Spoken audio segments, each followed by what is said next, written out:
myself. And the lies the mirror fails to hide or tell. My beating heart and my splitting sails are betraying me, turning my virtues into vices. Like water into wine, I'd rather be genuine and a cynic than a hypocrite living a lie. What is time in the eyes of the dying man? When I leave, I'll be not here a second chance.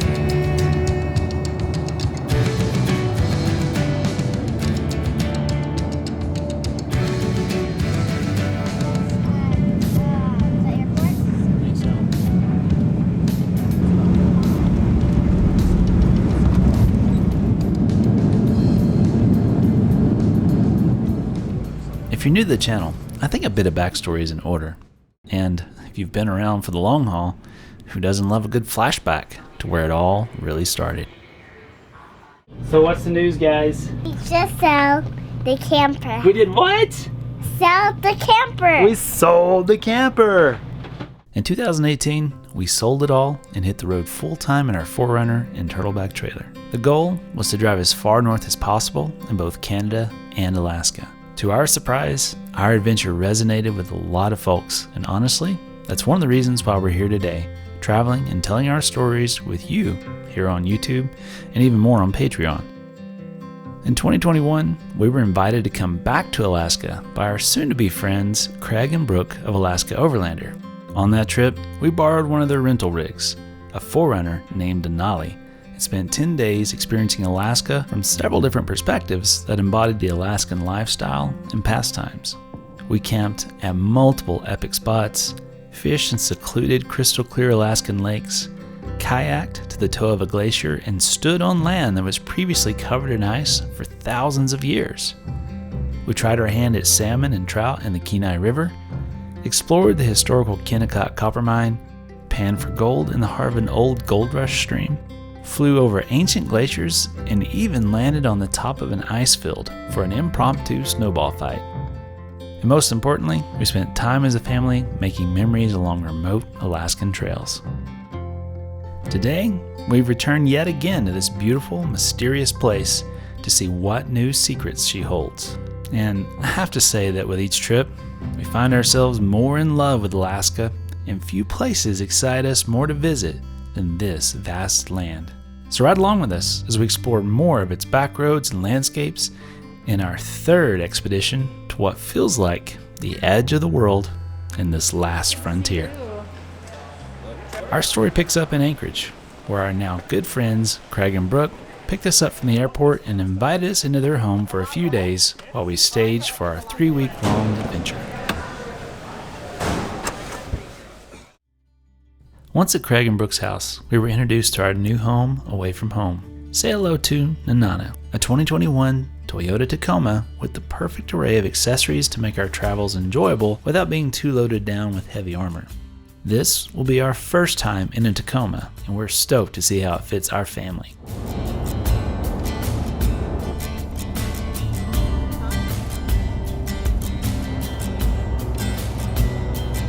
See the video of the bear in the backyard this morning? Oh, yeah. That was crazy. Could you imagine going out to play on the trampoline and seeing that dude? I freaked the heck out. After a couple days in Anchorage, it was time to hit the trail. And this time around, our focus was just that, trails. Now, you might think one would have a limitless pick of unpaved overland adventures here in Alaska, but the truth of the matter is, there are fewer roads and trails in this massive state, which is 2.5 times bigger than Texas, than all the roads in Delaware combined, which is the second smallest state in the Union. That means that finding routes can be a challenge once you venture away from the typical attractions like the Dalton or Denali highways. And so, we headed into the bush with the proverbial key to some new lands to explore in the form of a camping permit purchased from the surrounding native corporations, which is going to allow us access to a lot of new trails and campsites. It wasn't long before we found this permit to be worth its weight in gold as we drove alongside a beautiful Alaskan river with our pick of empty wild camps along its banks. You want to cross that, Caroline? Hard pass. Hard pass. Another unique challenge in Alaska, specifically in the summer months, is knowing when to stop for the day, since there's almost 24 hours of usable light this far north. Add to that incredible views and a strong case of curiosity, you're going to find yourself driving into the wee morning hours without even realizing it.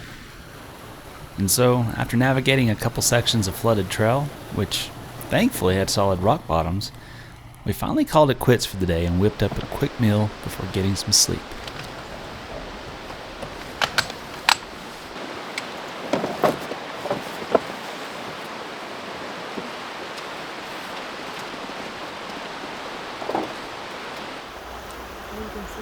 What deliciousness did you make? Beef stroganoff. What? Oh, nice and easy.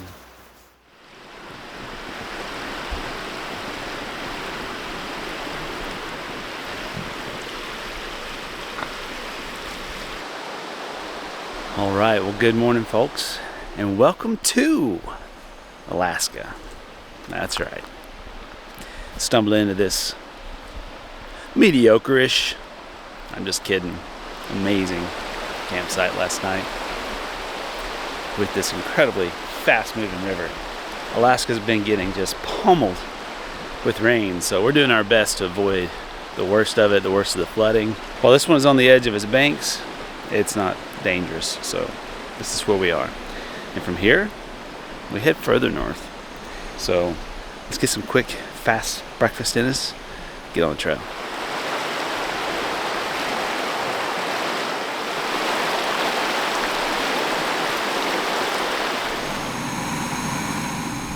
What you got for breakfast, Mama Bar? I slaved over the bran of raisin with crunch. You branded and raisined it yourself? I did. And added crunch. Look at that. I did. Woo! Hey, when you're in Alaska, you got better things to do than cook, right? Yeah, that's something that we specifically decided this trip was that we didn't come to necessarily eat. We came to see and do. And so we're going to be eating a lot of convenient food and Mountain House. Nothing wrong with that. No, they're delish.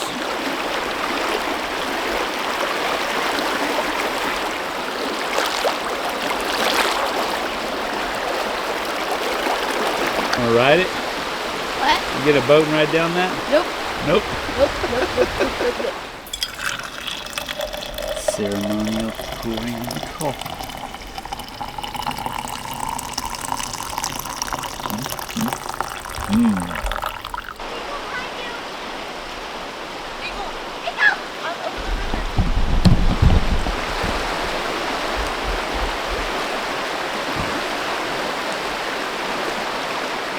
So while this has been my first real attempt at filming since we got here, we've actually been in Alaska for about 3.5, 4 days.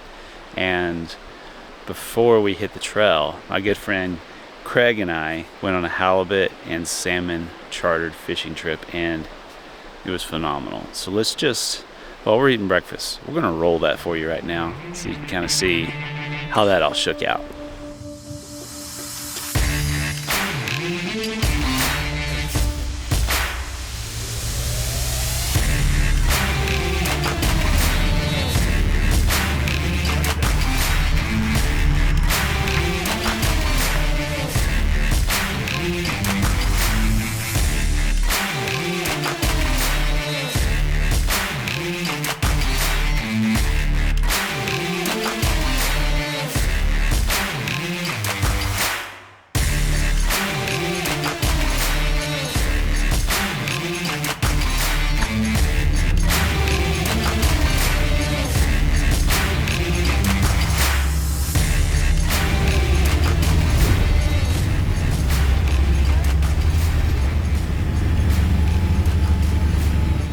No pastime goes hand in hand with Alaska like fishing. For millennia, the people here have relied on fish for sustenance to carry them through the long, harsh winters, and that reliance continues to this day.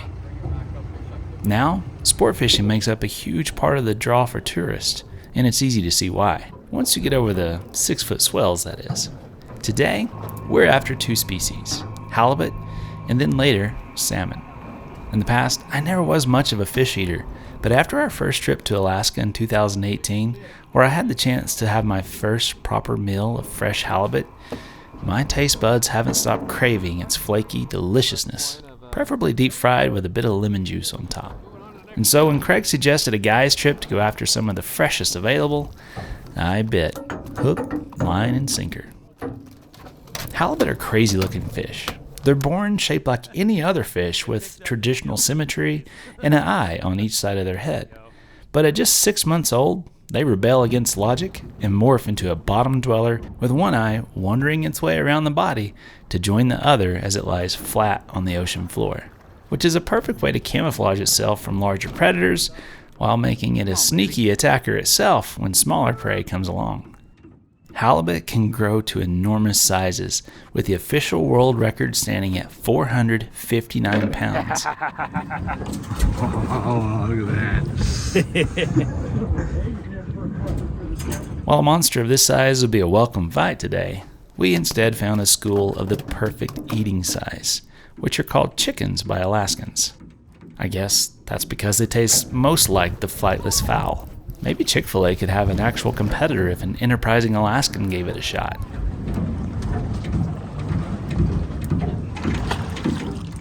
Got another one. Since our limit per person was 2, Craig and I threw back several after landing our initial catch in hopes of a toad. Sorry, that's a Tennessee saying for a big fish. But in the end, we settled on a couple chickens to round out our catch. Green. Thank you. Another picture? Yeah, I'll do Show me one. the tail. Yeah.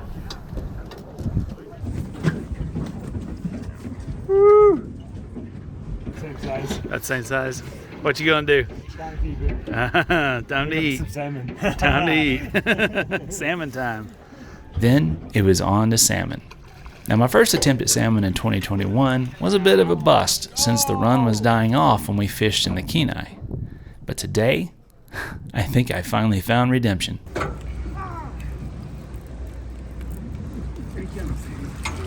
Woo! Yeah, buddy.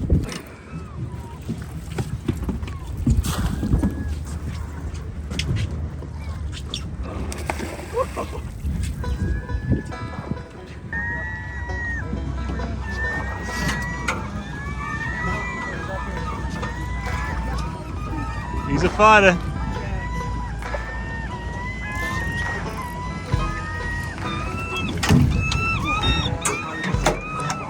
No, you lost it.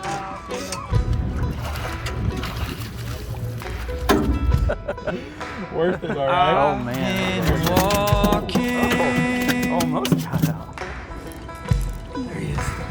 Down this road. Boy, tell me. You want to keep that towards your stick? After a couple of hours of jigging, I had caught my limit of 6 beautiful silvers. And honestly, could have reached that limit sooner if I hadn't lost about that many after some ferocious fights and missed strikes. A huge shout out to Puffin Charters of Seward, Alaska for the trip of a lifetime alongside some of the most beautiful coastline in the world. To find my way.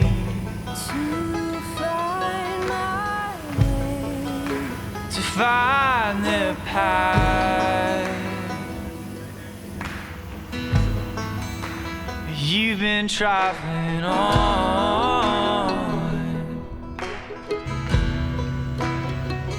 like the trees wait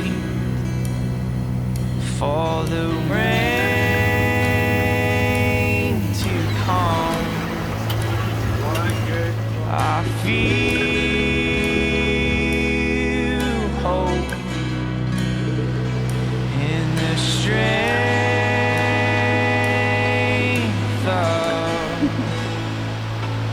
our love.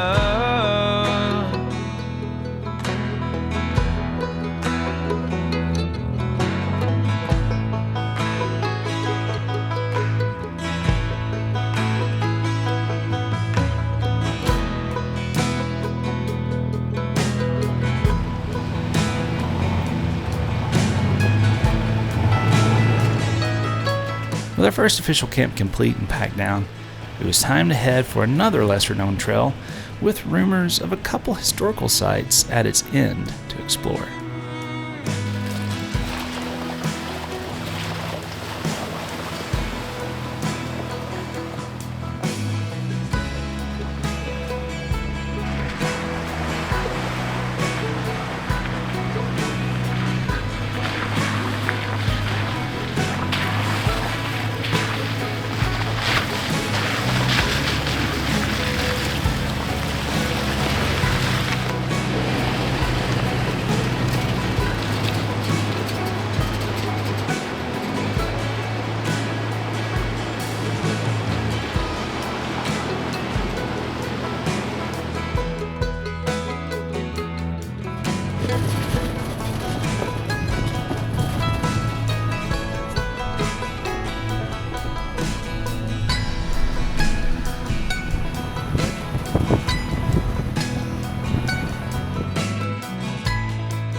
As we were making our way down the trail, we stopped dead in our tracks and all gasped in unison at what we saw.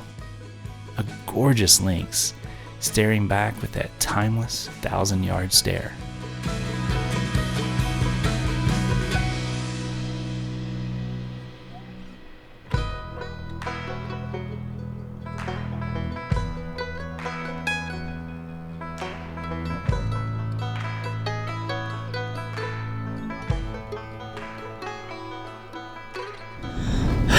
Oh my gosh.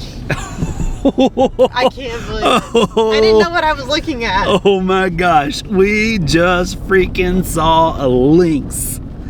Do you know how hard it is to see a lynx, much less like a bobcat or a mountain lion? The elusive, the lynx in the wild.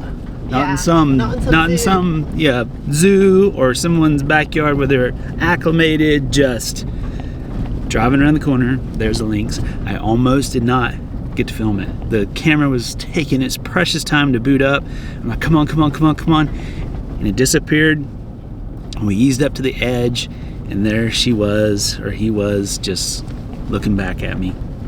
Just those eyes, those 1,000-yard stare eyes, like incredible. She caught you for sure. Incredible. So unreal. All right, Alaska's off to a great start, y'all. Yeah, that's pretty good. It's all downhill from here. Oh man. Woo, we can go home now. Yeah. Bye. See ya. See, it's over.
We have an ambitious goal this time around, with lots of miles to cover and potential routes to try. But little did we know, things are about to go sideways and throw a wrench in our best laid plans.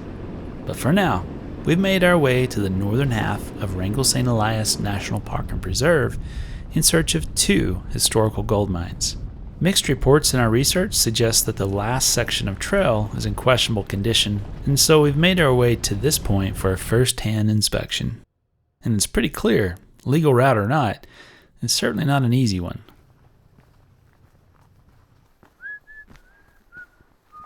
Oh, that's why. Yeah, there's just one big nasty mud hole up here. Okay.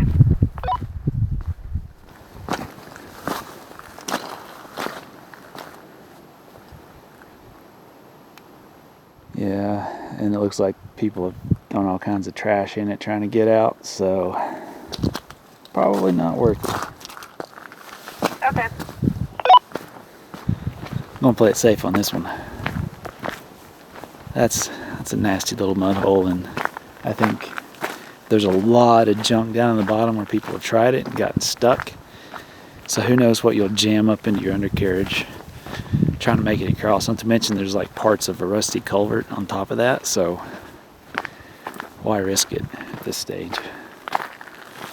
But we might go check it out later on foot. Since it was getting late in the day, we decided to backtrack to a wild camp that we had marked earlier. Our plan was to get some rest and then head out early in the morning to hike the old trails on foot, since we didn't want to push our luck in the rented Tacoma. I feel like I probably should have gotten big cans. Think so? It'll be alright, they don't use that much. True. Alright, well, we've made it to camp, and we're in a bit of a swampy area, but we're also in Alaska, so it's just going to be a struggle to stay mosquito free. There's no perfect solution, but the one thing that we've gravitated towards in our travels up here has been these thermocells that attach to the jet boil style gas canisters. You got a little wafer that sits on top of a heating pad here, and it just warms it ever so slightly, and within 15 or 20 minutes it's incredible how many mosquitoes disappear. Now, you might not be able to see it behind me, but there's probably 20 or 30 already buzzing around because they've been following the exhaust fumes from the truck. So if you're coming to Alaska, this is one little handy trick that you can use to help knock them down. Now, they also have USB powered versions now. They have the smaller butane powered versions, and the gas ones don't work great at altitude. So if you're going to be at high altitude, look at the USB styles, but these are going to work for us just fine tonight. So we're basically going to pop smoke, throw these outside, sit in the truck for a few minutes, let it activity die down, and then commence to set up camp. You ready? Pop and smoke! All right, here we go. Throw them out. Grenade! Grenade. All right, well, they're starting to do their job over here, but I'm just going to walk away from our little thermocell cloud for a second. This is a cool little place in here. I just happened to glance over and saw this little 2-track shooting into the scrub. There's a nice little camp spot here, and then the 2-track kind of keeps going.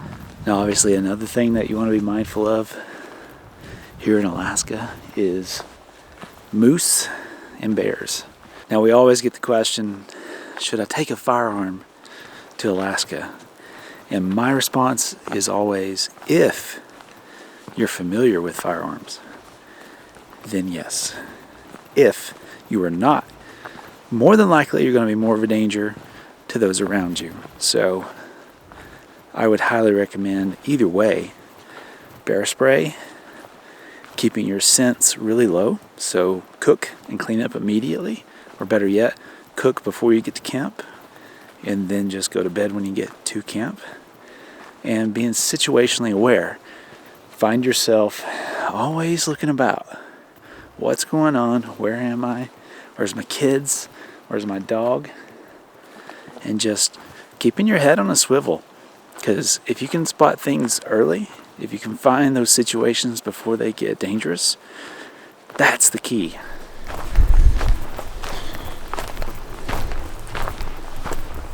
Alright, so you can see the mosquitoes have pretty much vacated the truck area now. So it's time to set us up.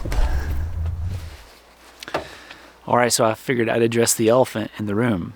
The big gray elephant sitting behind me. No, we did not bring our own rig up here for multiple reasons. If you're following us on Patreon, I've already explained our strategy behind our Alaska methods. But 10 days of drive time to and from Alaska, or $10,000 ferry ride with one of our vehicles in the trailer. So think about the downtime, think about the expense. It was a lot cheaper and a lot easier to simply hop on Alaskan Airlines, fly into Anchorage, and hop in this amazing Tacoma by Alaska Overlander. Now, if you've been following the channel for any amount of time, you know that last year we did the same thing, except we were in a white 4Runner. So if you're considering Alaska, it's a mouthful. It is a lot to commit to. But we came up with a pretty cool solution. So thank you, Craig and Brooke, for being there for us yet again, and for letting us try out your new truck, Nanana, which is a Tacoma and is a whole new footprint for our family. So it's been interesting to try something new. Now, we got to get cooking supper now. Mama's ready. She's done. You done? Yeah, I'm hungry. All right, enough talking. Let's make some of our super fast meals. Sarah, do you want to talk a little bit about our strategy? So the strategy was that we were coming to see Alaska, not eat Alaska. And last year, I did what I normally do and just picked out groceries and things to cook. And we did good eating all of our groceries, but it took up a lot of space in the 4Runner. So this time, Kev was like, listen, we have a whole box of these at home. 6 years old. Pick out some of them and let's take them up. We'll eat through them. If we need more, we'll stop and find a place that has more. My goal was, this is all our dinners. Maybe we'll eat out a time or two. Yeah, but then lunch was going to be fresh, and then we have like fresh fruit and vegetables and things like that to kind of supplement. But these really do kind of get a bad rap, but actually they're really good, and there's nothing that makes me feel appalled eating them, actually. Yeah, so you can use these as a core and then just add some fresh options on the side. Yeah. Bread is another good side for this type of stuff. For sure. So to really expand the meal experience without causing you to haul a bunch of extra stuff in the rig. Right. That woman, she got a hold on me. She's the warmth of the summer, the color of the spring. She's the strongest wind, the calmest breeze. That woman, she got a hold on me.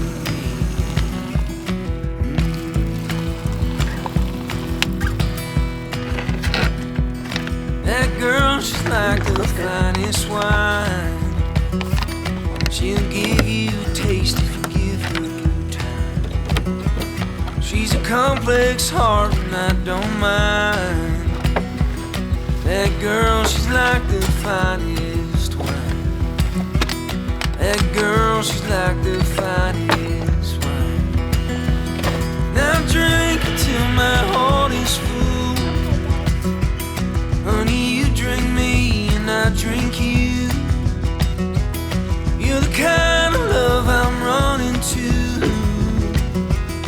Got a hold on me, got a hold on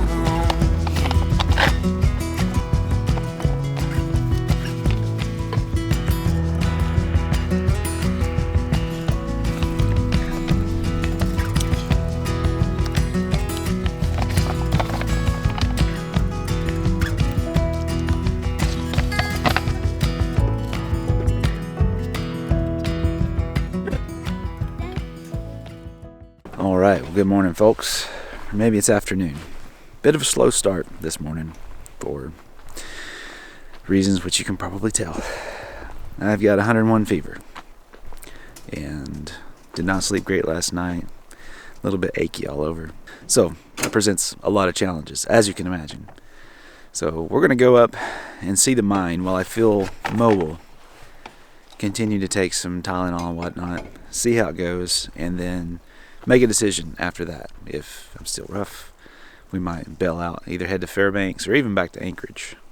See if we can't head it off at the pass.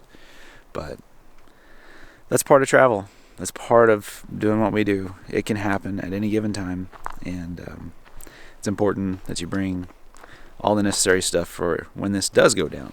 We had a thermometer. We had an O2 sensor, so I knew that my O2 levels are down, like 92, 93. And then medicines as well. So, got to be prepared for all that stuff. All right, let's back down camp while I'm still vertical and go see what we can see, and then figure out what the next leg of this adventure looks like. Hopefully, in the wilderness and not elsewhere.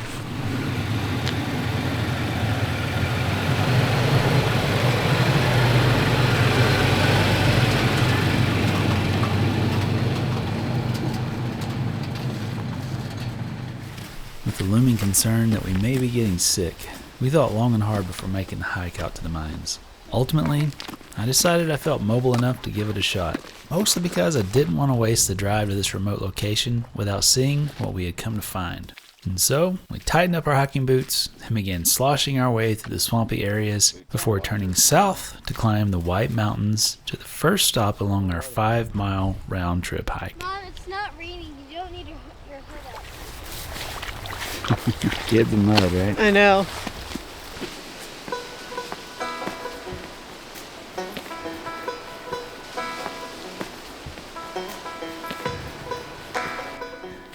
Welcome to the Rambler Mine. Now there's very little information on this mine, but as best as we can tell, it seems to have been in operation during the early 1940s, and some documents suggest that prospecting activity was performed up until the 1980s. This mine is still privately owned and appears to have been converted into a hunting camp with some improvements that are helping to maintain the old structures. The coolest part about this mine is that there are still a lot of artifacts laying around, as if at any moment the miners could return and get back to work.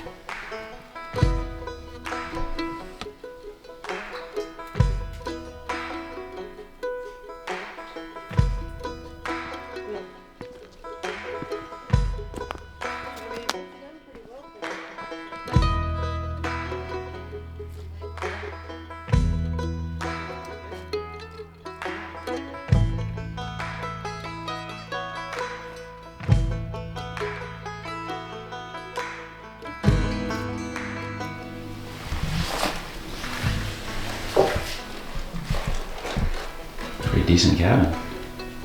I know, it's not half bad.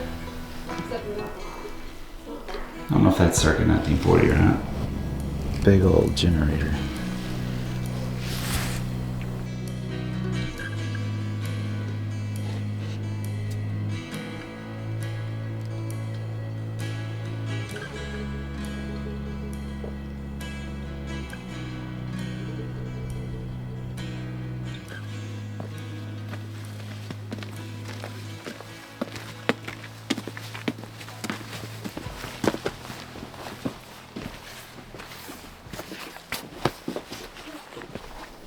What do you guys think?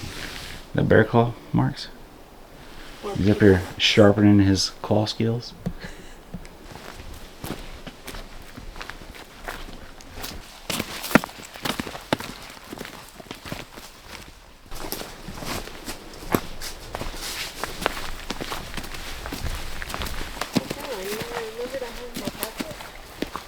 After retracing our steps back down the mountain and hiking another 1.5 miles to the east, we arrived at a more impressive operation, the Nebezna Mine. Gold was discovered in this area back in the late 1890s, but the remoteness kept mining operations stifled with the sheer effort and expense required to extract the ore from the mountainsides. But in the case of this mine, one story says that an Alaskan native by the name of Nebezna John had found a rich gold vein when he stumbled upon a mound of pay dirt where a hungry bear was attempting to dig a marmot out of his hole. With this lode discovery, he was successful enough on his own to support his family as he pecked away for a few years. But when a rush of prospectors came pouring in, it was apparent his secret wasn't going to last much longer. And so, in 1929, he entered into an agreement with Carl Whitham, who had the ability to begin mining in earnest, especially after the confirmation of the richness of the find. In fact, the quote-unquote bear vein, as they named it, was so lucrative that a road was built to give access for equipment and upwards of 70 miners to make their way to the find. While it wasn't in operation very long, reports say that over 10 years, over $1.8 million was mined from the claim. In 1947, Whitham died and the mine was permanently closed. But it apparently wasn't due to a lack of gold. It was actually due to the forced closure during World War II, followed by plummeting gold prices after the war, along with the rising expenses to extract it from the mountainside. There's still gold in its 3 miles of tunnels deep within the mountain, but it will most likely never see the light of day. Unfortunately, this operation left a nasty scar in this part of the wilderness from an incredible amount of pollution due to the cyanide leaching processes. Efforts are slowly underway to recover and renew the portions found on national park land, but sadly, the mining structures themselves are quickly deteriorating and will most likely collapse soon under another heavy winter snowfall. We count ourselves fortunate to have seen these before the inevitable happens, and in spite of the raging fever, headache, and burning lungs, this hike was well worth the effort.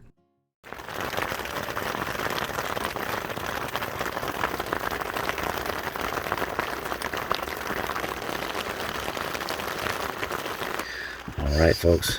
Well, wrapping up another day in the Alaskan wilderness. Nice long hike. Yeah.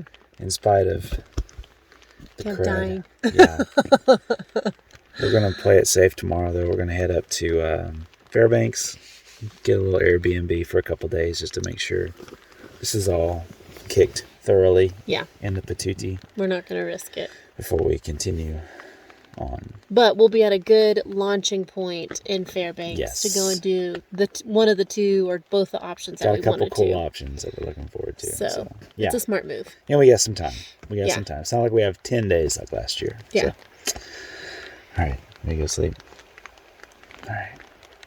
Let's shut all this down. Yeah. I'll show you how dark this gets. It's a little bright. It's crazy.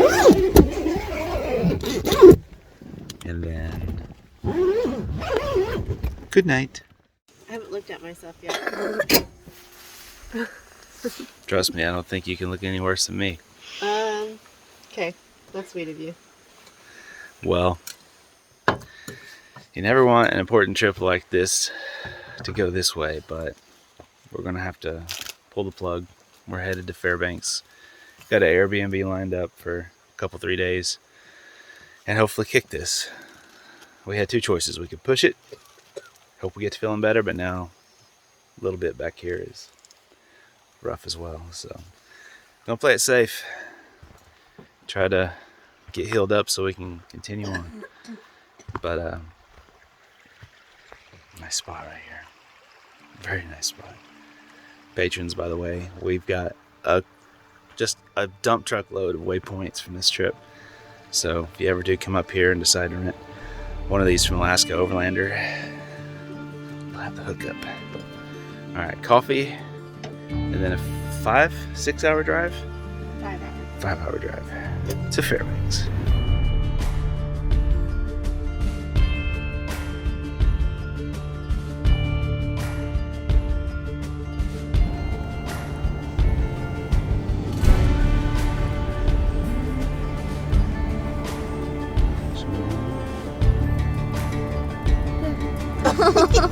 Wait for me! Once we settled into our Airbnb, we found out it was a smart move indeed, since Caroline and I both tested positive for COVID. Well, turns out getting a place to recoup was a good idea because winner, chicken dinner. Thankfully, Sarah was able to avoid infection while nursing us back to health and took the opportunity to cook up some of the halibut we had caught a few days before. All right, so what do we got going on here? Halibut. But Yeah. it's cooked in a way called poor man's lobster. Uh-huh. So we'll see how it is. All right.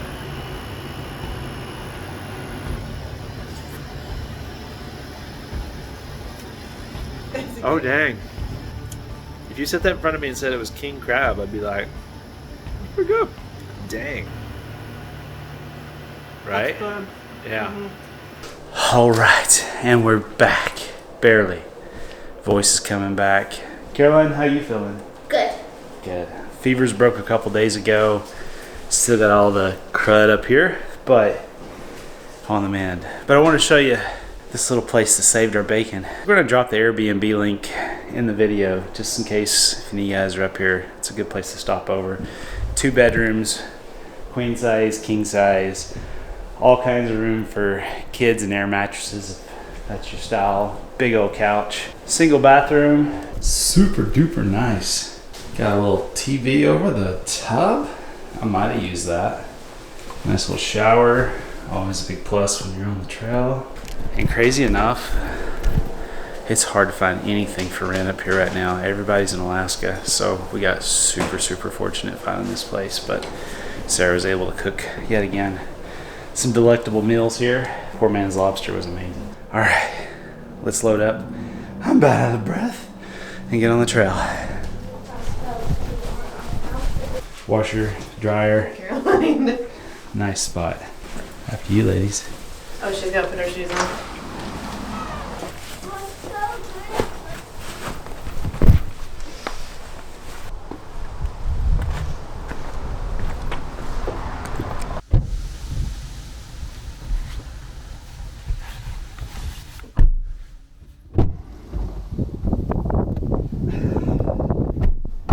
Wow, you guys are so instinct. So in sync. Bye. It's been fun. Bye. See you when we see ya. That's a cool little place. Yeah, it was nice. Saved our bacons. After 4 days and 3 nights in Fairbanks, we were surprisingly much better. The last time I had this sickness, I spent 2 weeks in bed and suffered through months of long symptoms that I never really recovered from. But this time, it was a much easier fight, and we were soon ready for another round of Alaskan adventure.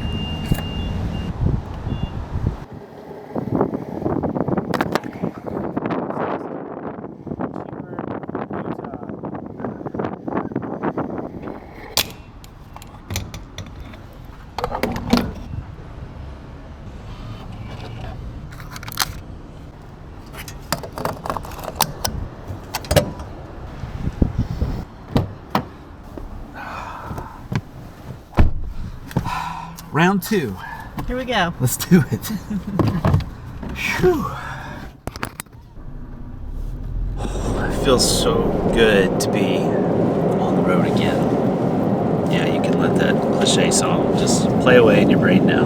And now it's stuck. You're going to be hearing that for the next 3 hours. But anyhow, feeling marginally better. No fever. And yeah, looking forward to finding something new. This is an entirely new route for us. And rumor has it, there may be some trails along this route. So we're going to take it easy though. Go find us a nice little place to camp. And then just kind of start exploring. Make sure that we're all up to speed before we really put it in gear.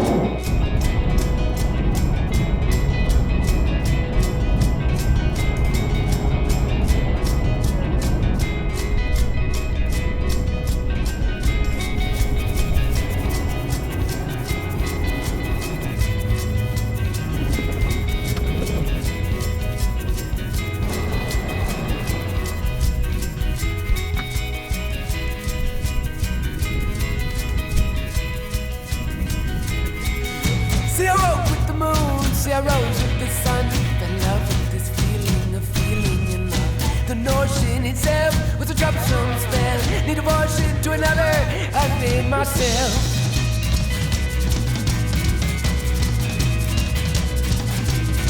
And I've been running from myself now most my whole life. Cause when I am becoming is a cynical guy. So I stick to my guns and I keep my aim still. When I shoot to kill, and I don't stop till I got my fill.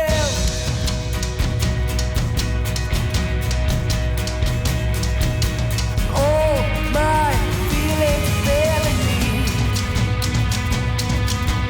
Oh, my feelings failing me. Oh, my feelings failing me. I've been waiting my whole life, facing times keep changing, times they are changing me.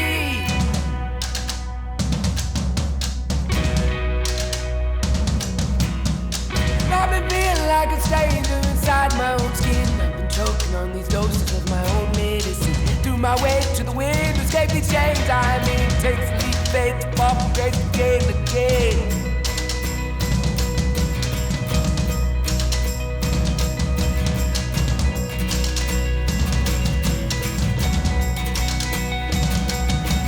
Swallowing spirits like it's good for the soul. Searching for sights, slippery slow. Losing control of my self-control. My love won't let me go. Oh, oh.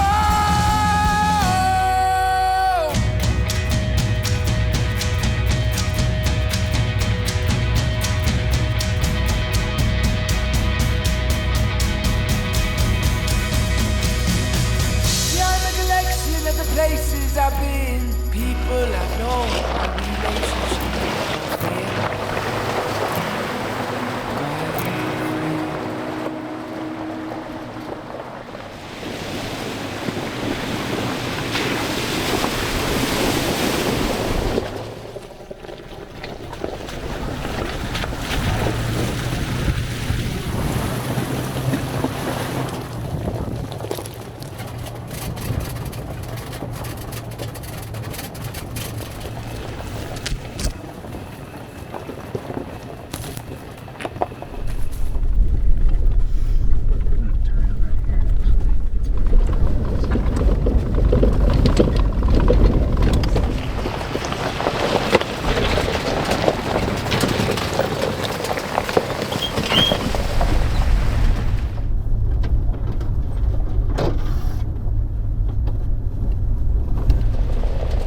All right, well, we've made our way out of Fairbanks.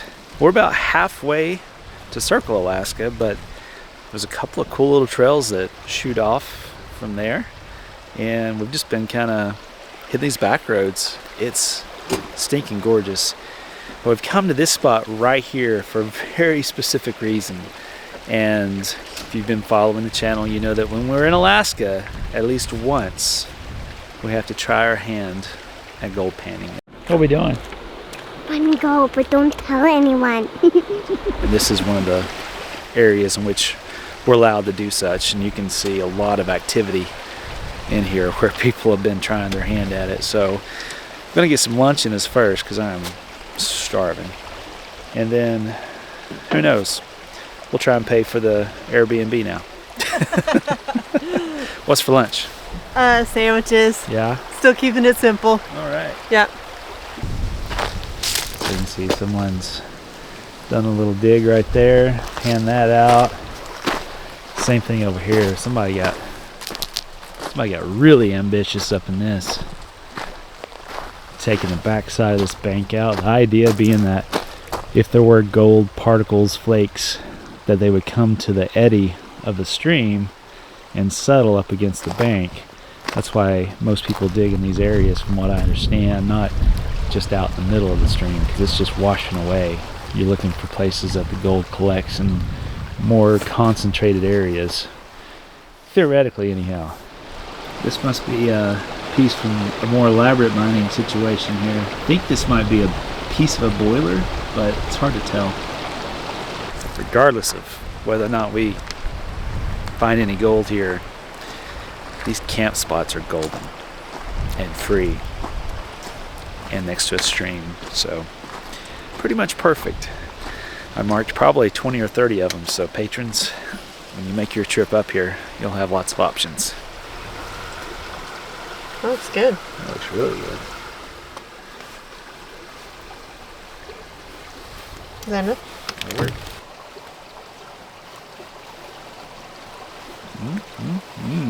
Fancy. So I like using cabbage over lettuce because it can take some abuse bouncing around on the trail, but good still point. gives you the nice crunch. Yeah. How you feeling? She's jamming. She can't hear a word I'm saying. She just. What is it? How you feeling? Good. Good? Like 100%? Yeah. Good. Sometimes you just got a Capri Sun. It's true. Not sponsored, but call us. Big old beautiful creation right here. Thank you for nursing us. You're welcome. More than usual. I guess that's accurate. Well, thought I was going to do some gold panning, but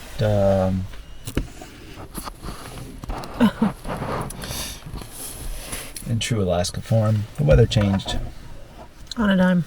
so we'll see what happens.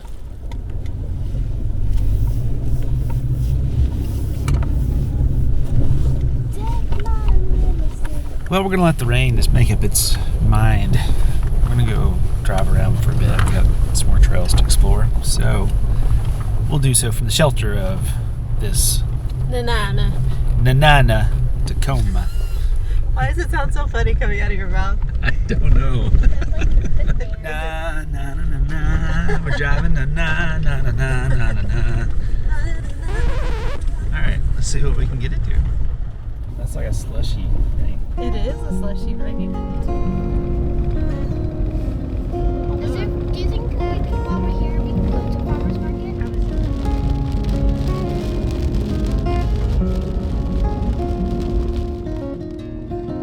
Granted, although I think today was chances for rain.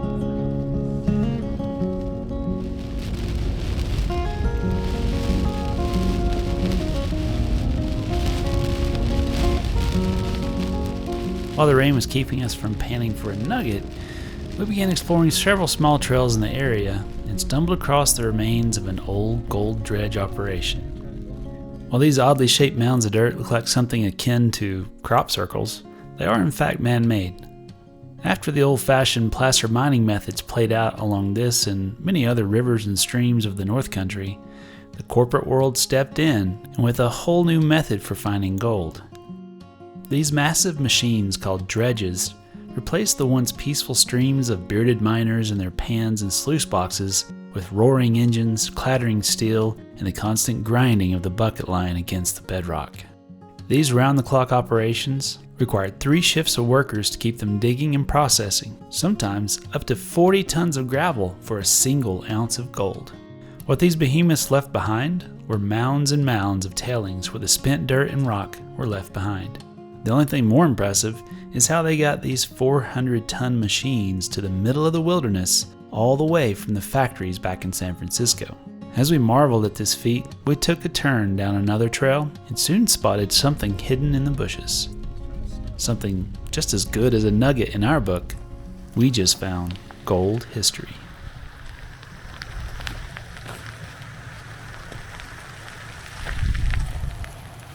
Wow.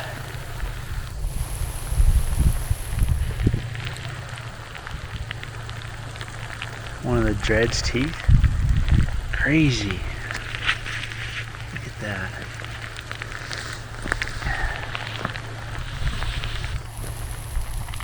Wow. Look at this big guy.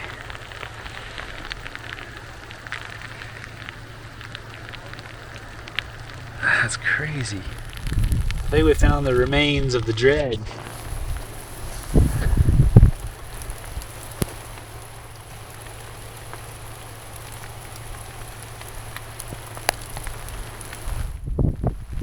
This keeps going. Look at that.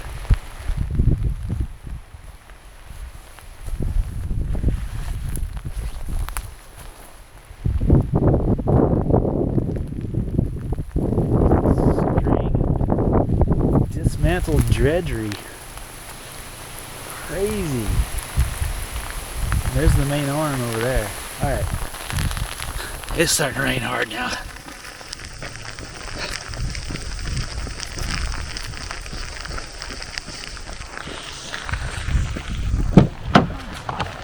Yeah. This is kind of wild. Yeah, that's some steel right there.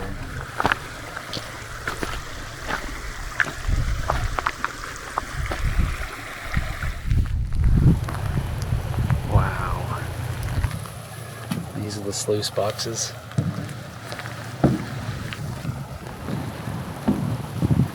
These are built in St. Louis and either shipped to Seward or brought in on the Yukon. This one was brought in, I think, from Circle, Overland. Wow. So that's the point. That was the whole goal of this type of trip to Alaska, is to just go down every trail and see what we can find. And this one paid off. So freaking cool. So cool. It's the first one of the day. It is. Oh, get him. What a behemoth of a machine. Right? Crazy. Wow. There's just pieces of steel scattered everywhere, so we gotta be careful about where we drive. You can see more pieces of it up on that side. Wish it wasn't raining so hard. I want to kind of get in there and dig around a little more. I'm already soaked. And having gotten over COVID, I don't want to push my luck with secondary infections. So, play it safe.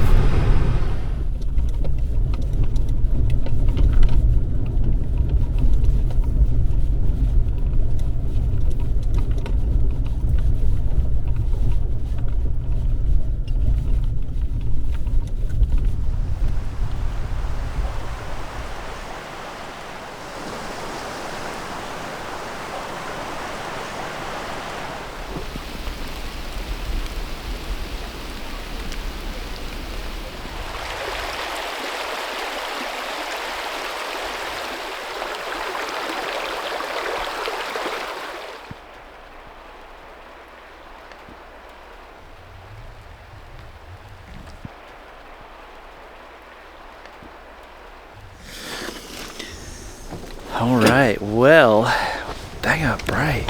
It must have been really dark under there. Productive day, exciting day, very cool day.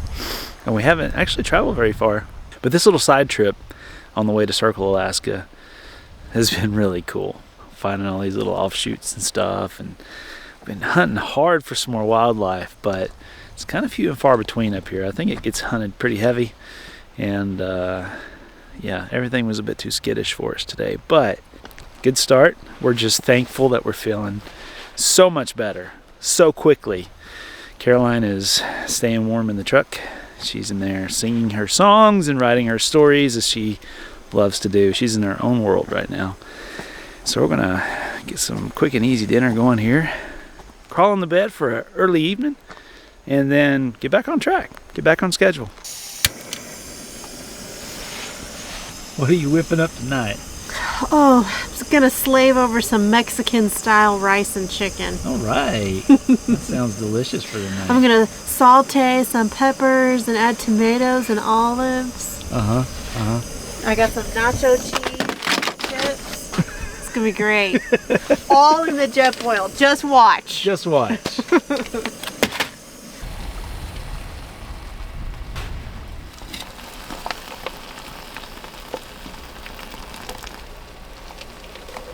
It smells really good. Yes. I'm gonna eat mine like nachos. Are you? Yeah. The chips and stuff. I like that one.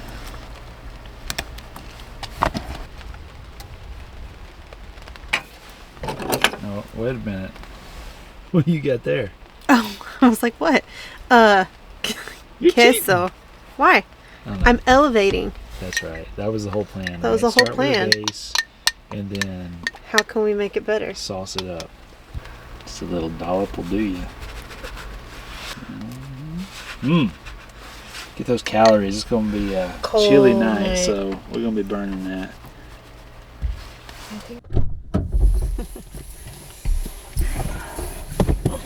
The raindrop just dropped in here. Nice and warm in here. Wish we'd grab some firewood or something That would have been on the way nice. out of Fairbanks. I bet you're gonna like that. Yeah.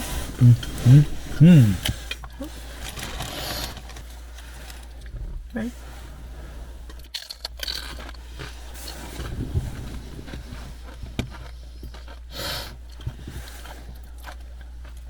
That'll work. How you feeling, girl? Perfect. Good. I can't believe how good I feel. Last time I had COVID, 2 weeks in bed. Really 4 weeks of misery. Well, that was delicious. Matter of fact, Caroline beat us both.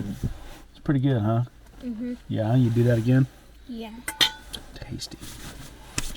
Not bad. By the way, these mountain houses are about 6 years old. We've had them for quite some time. So it's time to start eating them. But they're just as good as they were from day one. Yep. So, cool stuff. Not sponsored, but good stuff.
Good morning.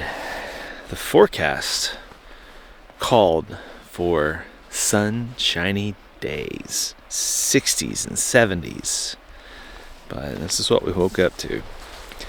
And it rained mostly all night long, which is okay. I love the sound of rain on the tent, but this is definitely not what we ordered last night. So lots of coffee, and then let's move a little bit.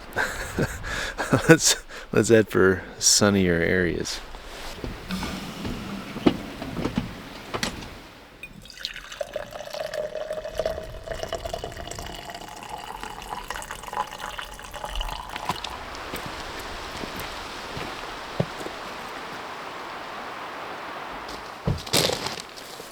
This is our third trip to Alaska, and this time around our strategy is to embrace curiosity and simply explore whatever side trail looks interesting along the way. We've already visited some of the more popular touristy attractions on previous trips, so this time the goal was to travel light, eat simple, and put in as many miles as possible before returning to the lower 48.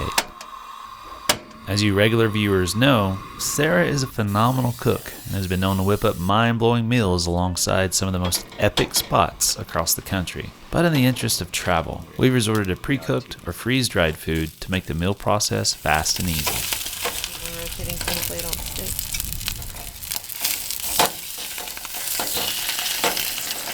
How's the little leg bite thing? Good.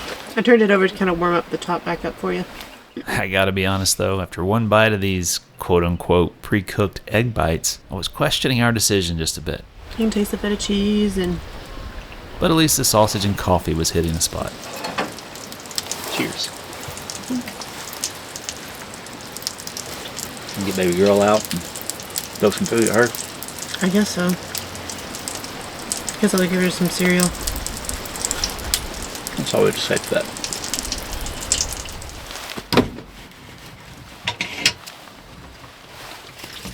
Incessant rain and stubborn clouds meant we were packing down wet today. And we're often asked, is it okay to pack down things wet so often? And the answer is yes, so long as you reopen it that evening to prevent mold.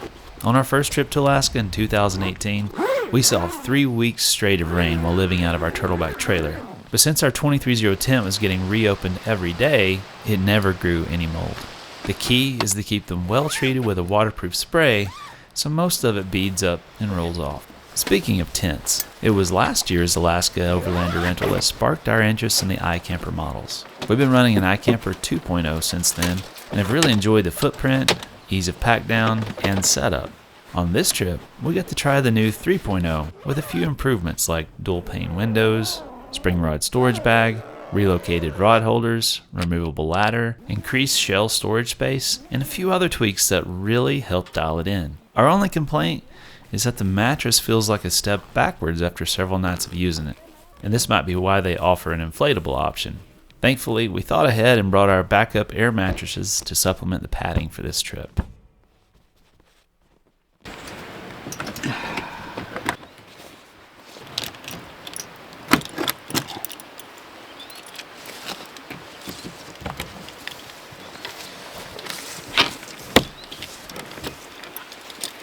All right. Well, we're all packed down. We're really hoping for some sunshine. He's been teasing us a little at a time. I guess we're just going to hit the trail for a bit and see if the weather improves. I need to pan for my nugget. I need to find my organic Alaskan nugget, hand-picked from the stream. Lifelong dream right there. All right, let's go see what we can get into. And maybe Mr. Sunshine will rear his beautiful head here in a bit, and we'll have a nice finish to this day. Alaska is known for a very famous pipeline, one which we'll probably be driving alongside shortly, but it's filled with other feats of engineering that just blow my mind. Long before the Alaska pipeline was built alongside the Dalton, engineers were putting together stuff like this, pumping over, I forget, millions of gallons of water every single day to the mining operations. It's just wild.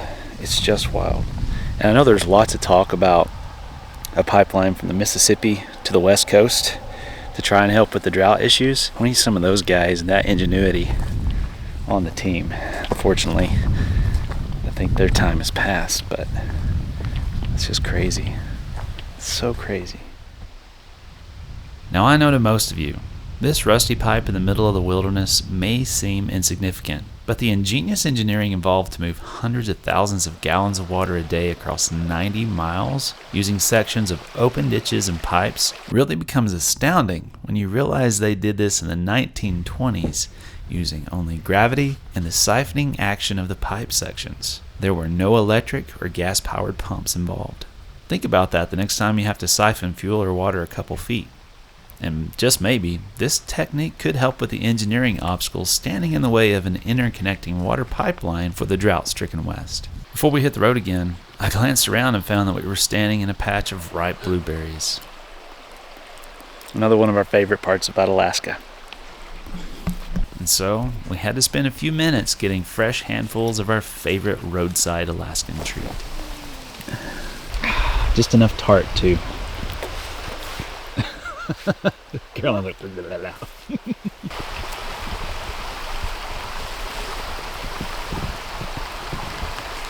Pardon the flashback, but picking these with Caroline brought back some sweet memories along the Dalton Highway from 2018.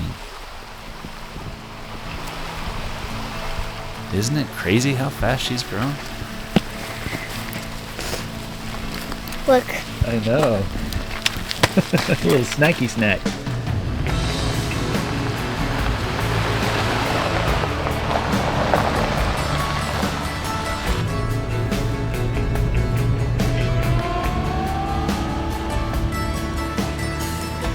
Some people talk to angels.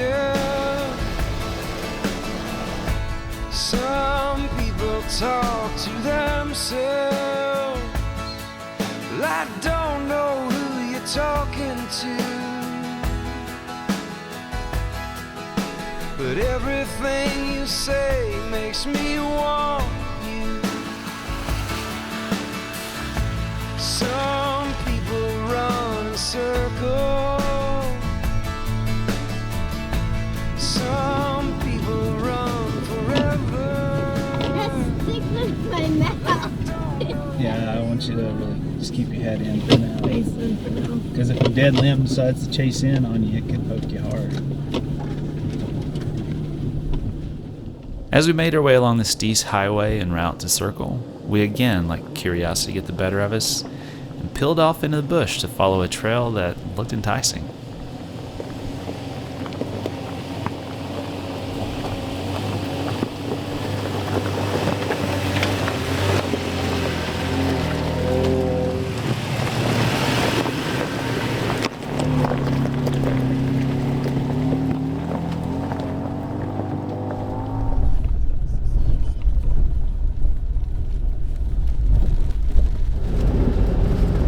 Go. Up, up, and away. We've left the trees behind too. I know.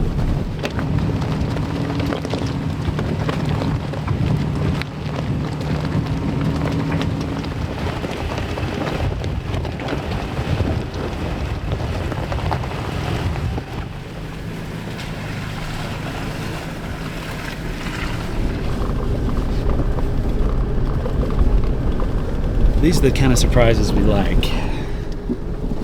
Stumbled on this trail, never ever heard of it, and it just keeps going. Come to find out, this is the historical route from Circle to Fairbanks. So we are literally traveling on a road that wagons and dog sleds and miners and all that kind of stuff used to move from the Yukon River at Circle down to Fairbanks. This is crazy. And looking at the map, it goes on and on and on. The historical part. The actual passable part, I don't know. We're gonna go over here to this next little rise, scout it as best as we can, and then head to Circle, top off fuel, get some signal, see what we can find out, and maybe return to see how far we can go on it. This is cool. Yeah. You don't find stuff like this in Alaska very often. At least we don't. This is so crazy.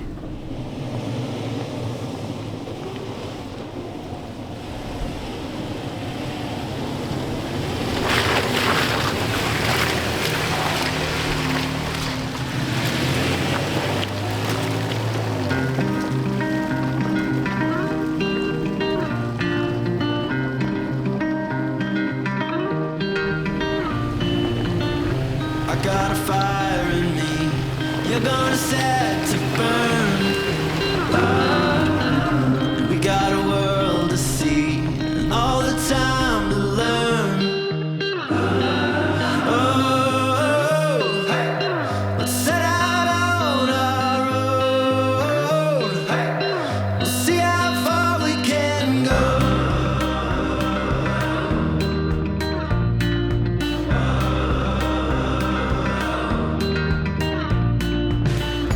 I got a hold of film, and it's in the shape of you.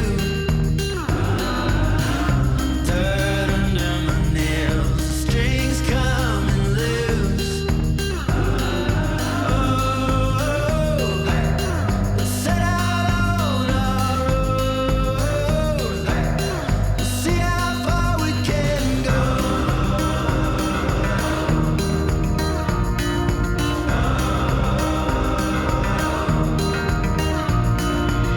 Through a car window to the top of the world, I'm holding on. We'll see how far we can go.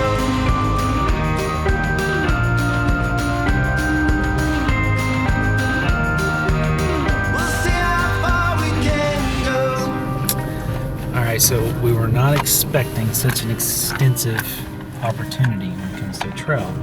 We don't know much about this trail. We don't know anything about this trail, other than the fact that we've gone about 3 miles on it.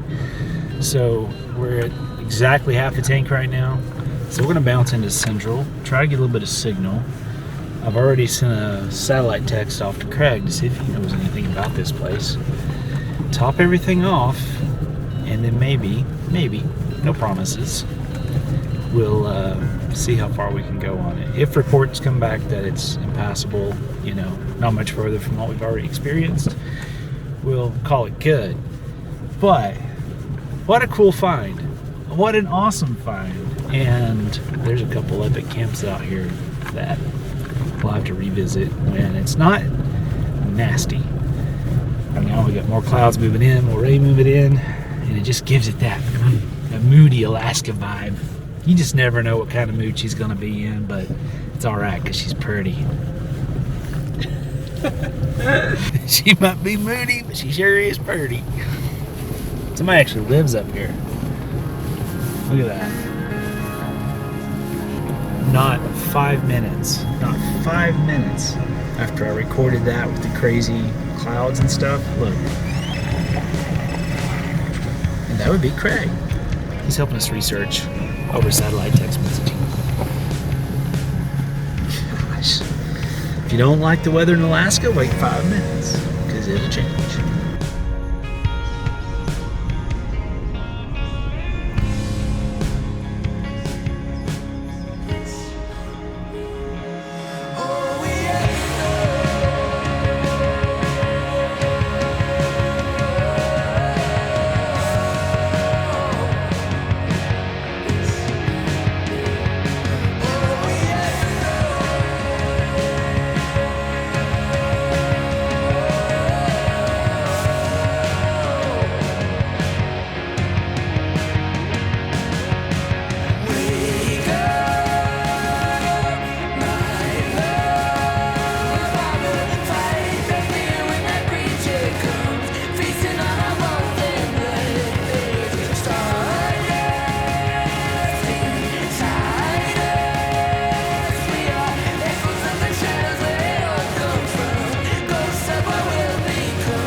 While our fuel wasn't dangerously low just yet, we knew that there was still some ground to cover before we hit the next fuel stop and didn't want to commit to travel down an unknown route without first topping off.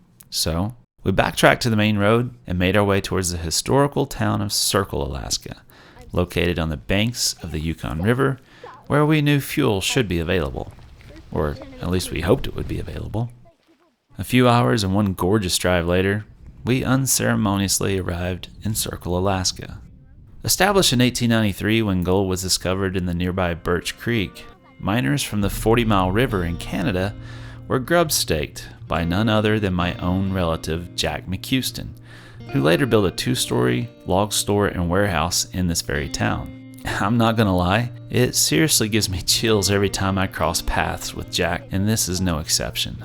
You'll have to watch our 2018 adventures in the Yukon to see where I first stumbled upon this family member who historians call the father of the Yukon. It's already cool enough to chase gold history, but to know McHouston played a huge role in its success, it's just simply incredible.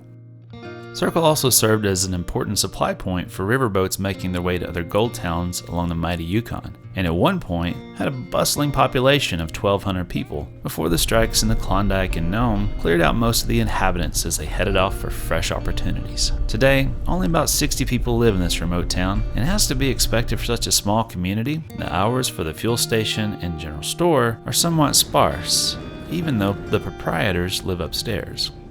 As we pulled in to top off, we found that our next window of service wasn't until 10 a.m. the next morning. And so, after some careful calculations, we estimated that if we drove conservatively, we could make our way back to central Alaska, where, rumors had it, there was at least one last chance at a fuel pump. Pick it up. There we go. How did I carry this when I was younger? Bring it on over.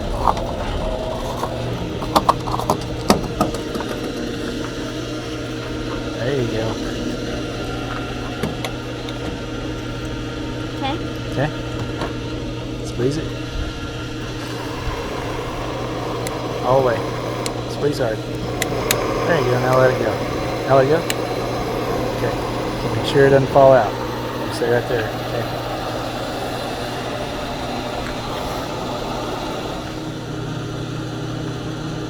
Okay.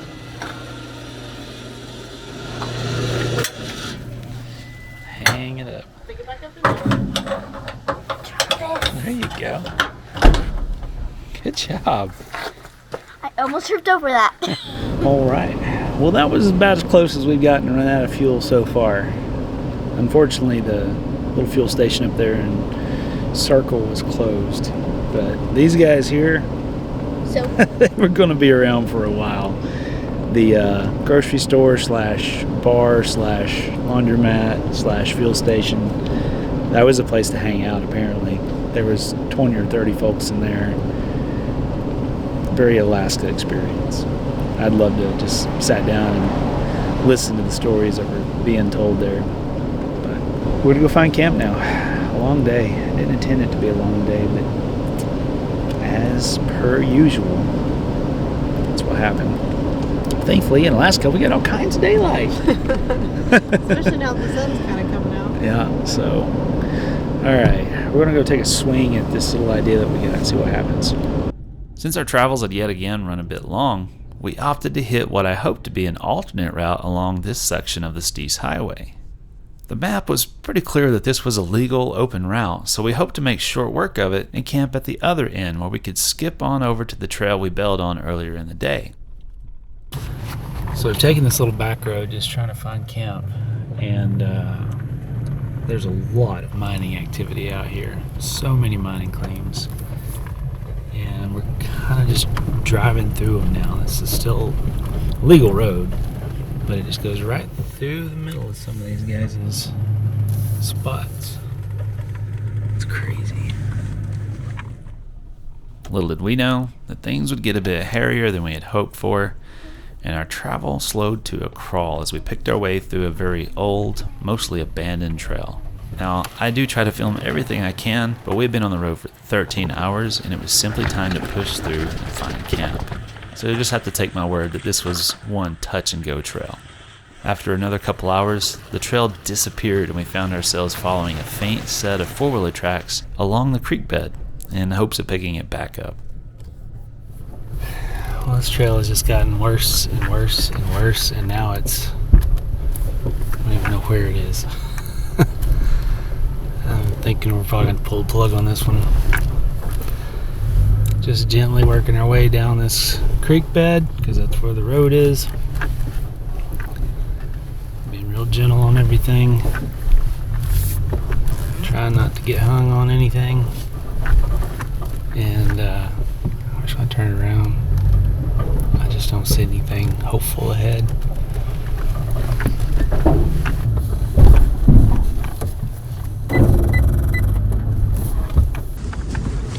Alright, well, we found the invisible trail. All thanks to our handy dandy drone. You would think that it's just a tool for getting epic scenery. And in fact, it's actually an impeccable scouting tool. And I'm just scanning ahead like, does this trail get any better? Does it get any better? And I zoom out and I'm like, wait a minute. There's a trail about 50 yards over there. Again, the ATV tracks were just misleading. So now we're above the creek and working our way down something that is definitely much more substantial. Fingers crossed this loop continues. It doesn't turn into a long 10 p.m. out and back.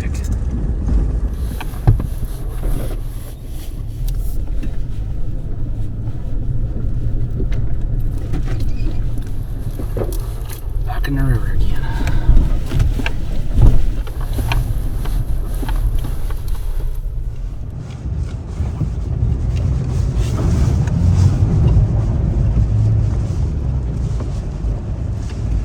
Not as deep as we thought. No, not bad. Just for a little bit. All right, well, we found camp. This is At 10, we should add. at 11. 11. This is a classic example of what I don't like to do. It's one of those trails that you think just a little bit further around the bend. It's getting a little, nope, it's getting worse. It's getting worse, getting tighter. So we finally found this nice high spot along the river here, and it's getting dark enough that I don't want to make a stupid mistake. I don't want to high center us in one of these river crossings.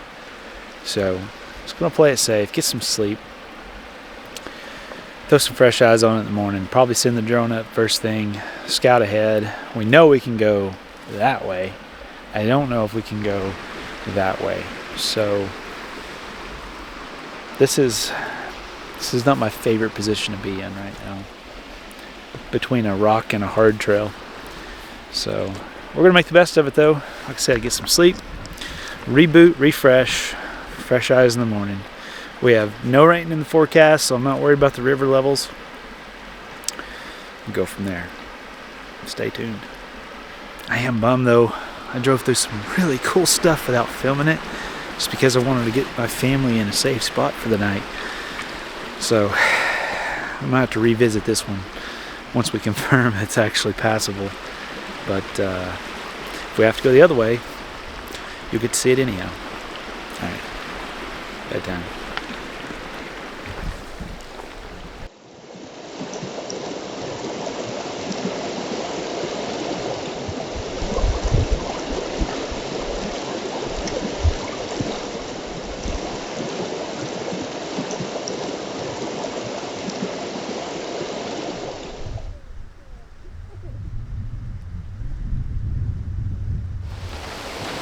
That's so cool.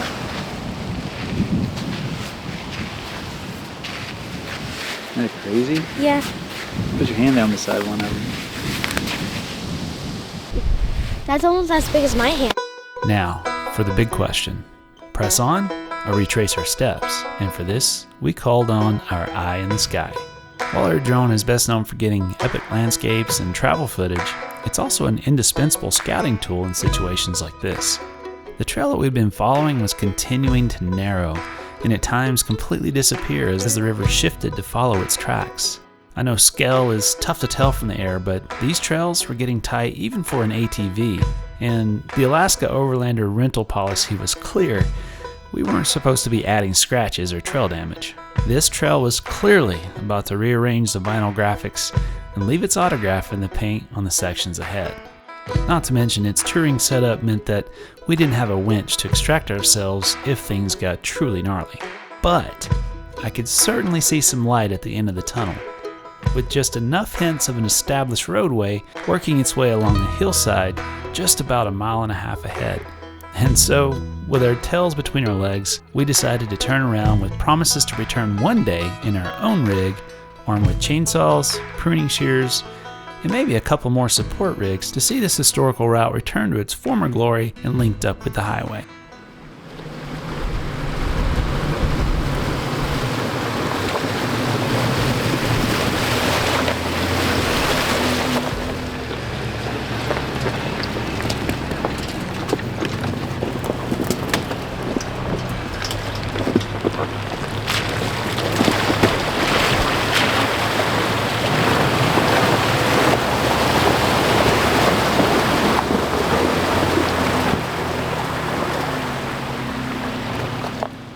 Hey, if you live in Alaska and you're looking for a new trail to explore, I highly recommend you put a group of friends together to help keep this gorgeous route alive and passable for generations to come. As it currently stands, I don't think it's going to be around much longer.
After reining in our curiosity, kissing our damage deposit goodbye, and backtracking just a bit, we were rewarded with a fleeting glimpse of a young black bear before turning west and making our way to the next route on our list. This time, something a bit more accessible and iconic.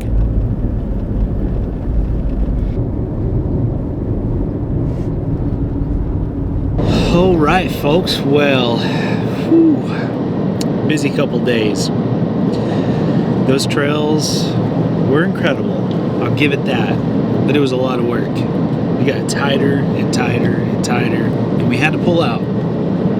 We had to pull out because we didn't know what was ahead. We didn't have proper gear for cutting trees. It would have been great to have another rig with us as well, so we played it safe and just enjoyed what we could get to without scratching up Craig's beautiful rig too much. Now, in case you're wondering, these are built to be more of a touring setup. There's plenty to see in Alaska without getting as crazy as what we did, so keep that in mind when you do rent one of these. It doesn't mean you can just bounce off into the wilderness and scratch it all to pieces like we did. So sorry, Craig, for that one. But anyhow, I think there's a lot of potential up there. That's going to mean another trip back to Alaska. Doggone it. Oh well.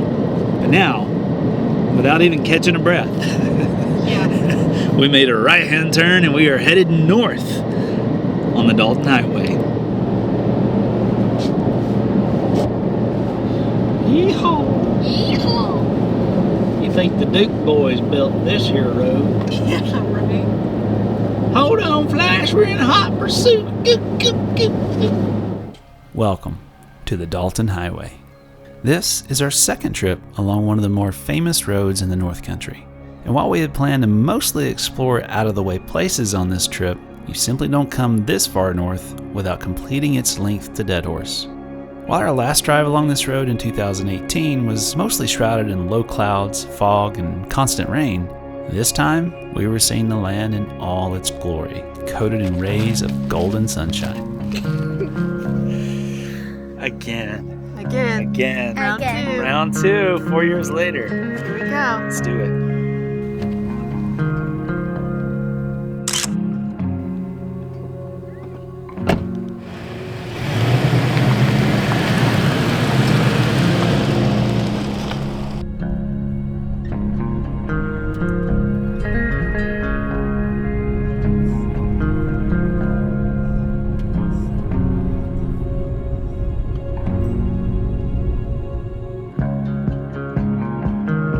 So we're back to where we started.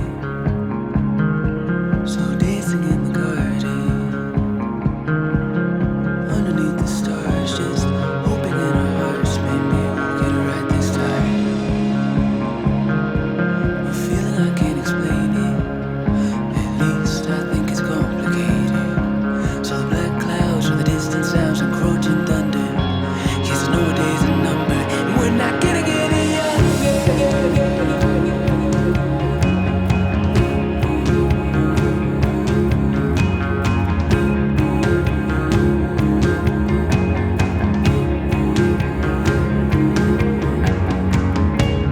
Hit it out of focus. You're falling for a moment. Take note of the unnoticed. Let go of the motive. Stop and smell the roses. Long as there's life in my lungs, I can't seem to separate you from the air I breathe. So it sounds just to find out what it really means. This is everything, this is nothing. This is something in between. Wake up, my love, rise with the sun, taking the missing pieces of all that once was yet to come. I know there must be some reason, some objective truth.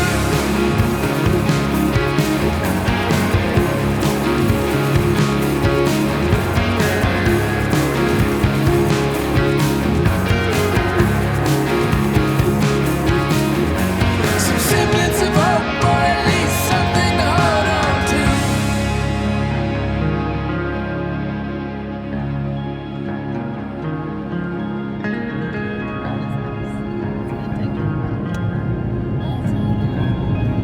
Looks like the exact same camping spot. We just passed Yeah, by there. like, wait a minute, is there a glitch?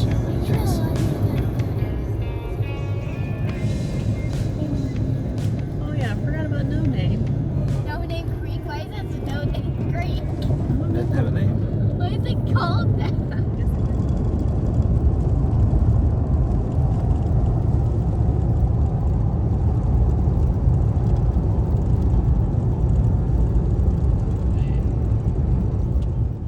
No matter where we travel, we're always keeping a lookout for any wildlife encounters, and our travels here in Alaska had already captured a beautiful lynx which we thought couldn't be topped, until we saw some movement ahead on the side of the road. What we first thought to be a fox, to our amazement, turned out to actually be a beautiful wolf pup soaking up the last bit of warmth from the sunshine. At first, we thought this poor guy was orphaned, but after carefully listening to our surroundings, we could hear more pups just off the edge of the road playing in the underbrush, yipping and wrestling at the mouth of their den. This was a brave pup though, and she wasn't shy about sharing this moment with us. This little girl was a smart one too, and knew at the sound of tires on the dirt, it was time to bail off to safety while the big trucks passed.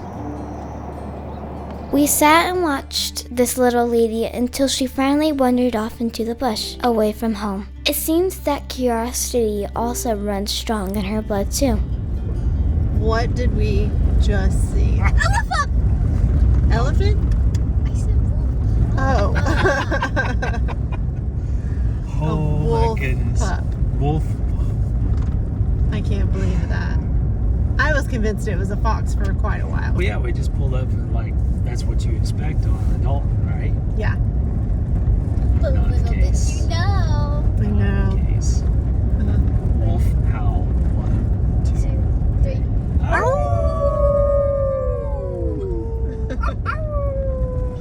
All right. Well, this camp was a little less eventful in finding. Actually, it was more eventful. It was better, I should say. A lot easier. Wolf pup on the way to camp. You can't beat that. And, you know, halfway decent views. Eh. I mean, come on. This is a new spot for us. This is awesome.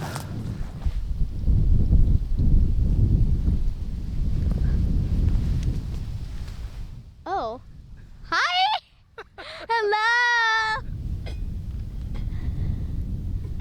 Did you bring s'mores? Because I didn't think we would have to. What's for dinner tonight? You and Caroline are gonna share lasagna, and then I'm gonna have beef with quinoa, Beef with quinoa. and then I'm gonna heat up some green beans because I just feel like we need a vegetable.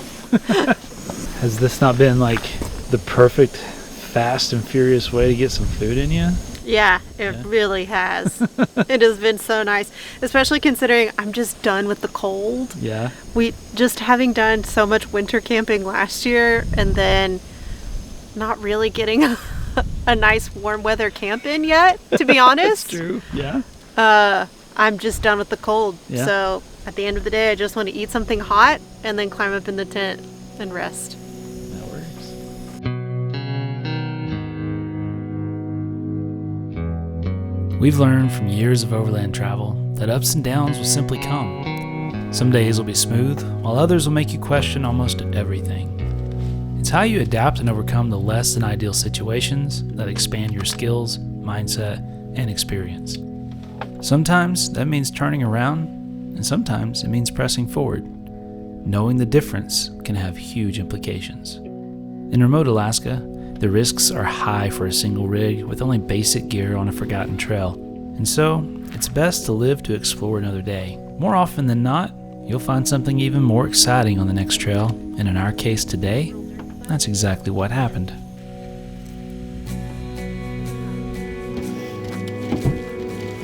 Dinner served.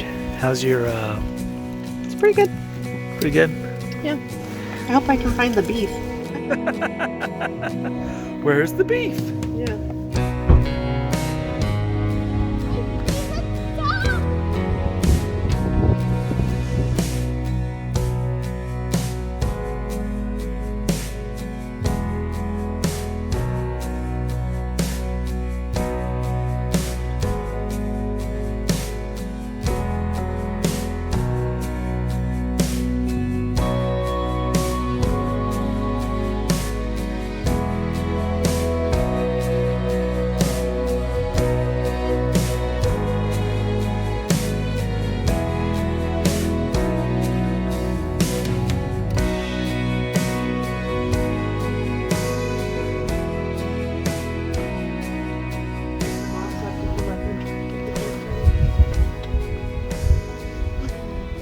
How'd you sleep?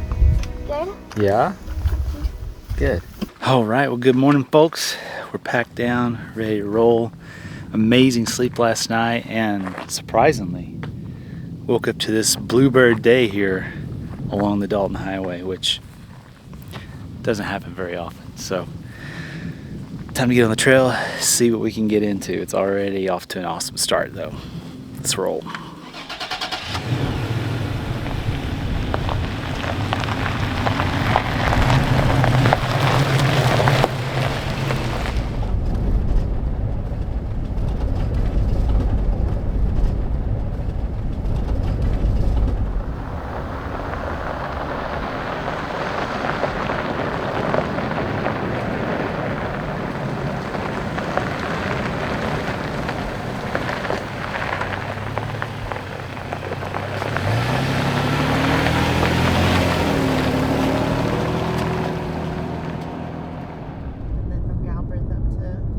200 miles north of Fairbanks, we crossed over the Arctic Circle for the third time in our overlanding career. There are only 2 roads in North America that go this far north, one in Canada, called the Dempster Highway, leading to Tuktoyaktuk on the shores of the Arctic Ocean, and this one, ending at Dead Horse, 299 miles further north. There are very few roads in the world that cross this latitude, and we plan to one day travel as many of them as possible. Sadly, our plans to cross over in Norway were derailed in 2020 when the pandemic halted our international travels. But for now, we're excited to be here again in the Arctic, and it only gets us more motivated for future adventures north of the Circle.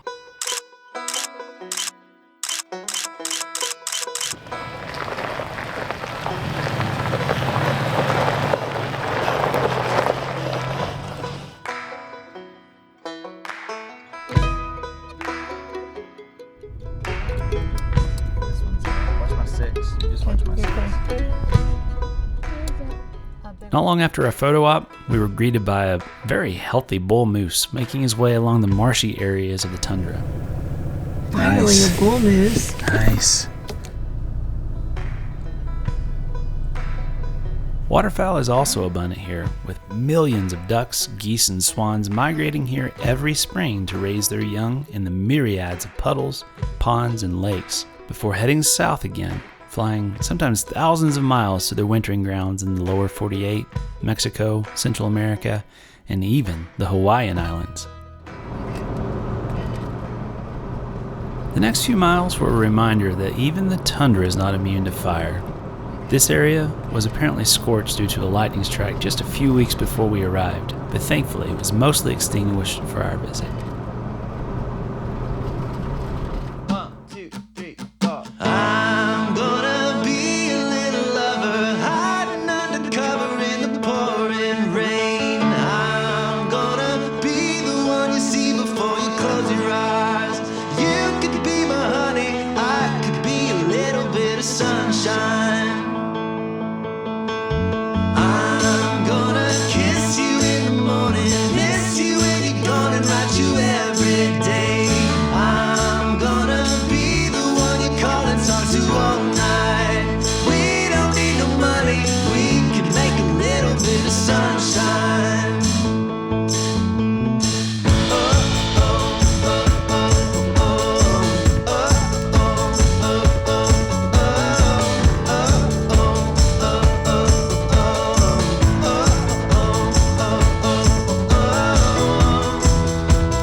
After a few hours of travel, we arrived at Coldfoot Camp to top off our fuel and partake of one of the best hamburgers north of the Arctic Circle.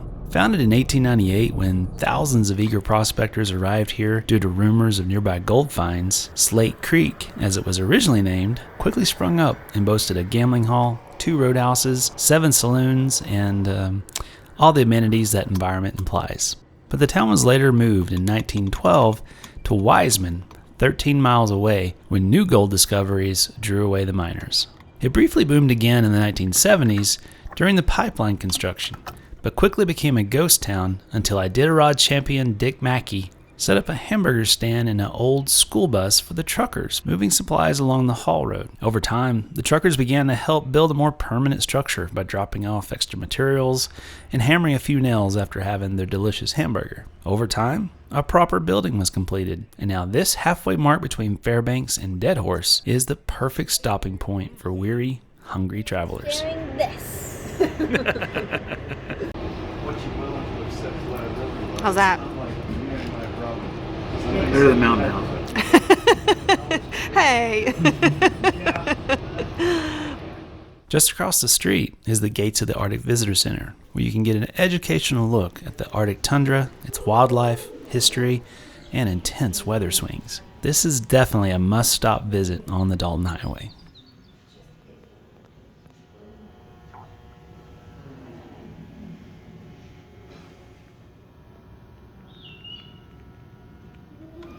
Cloudberries.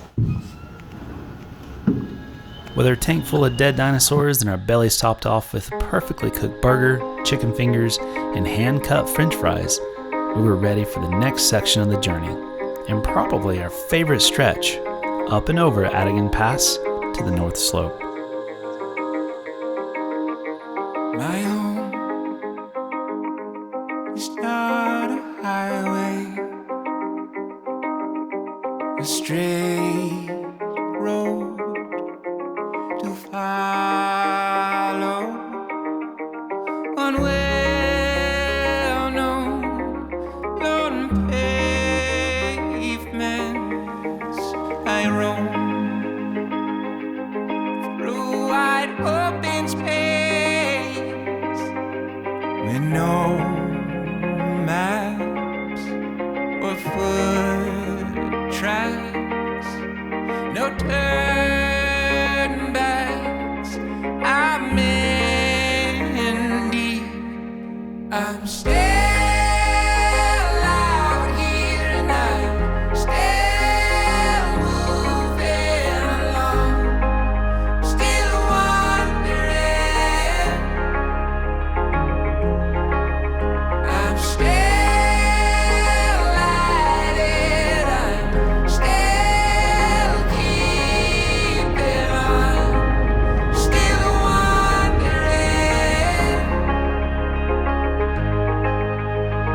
I am not lost, I'm still just wondering. My aim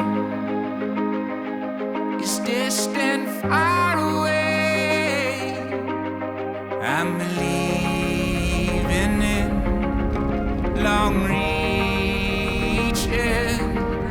I'm leading and I'm hanging on. I'm still out here and I'm still moving along, still wondering. I'm still at it. I'm still keeping on, still wondering.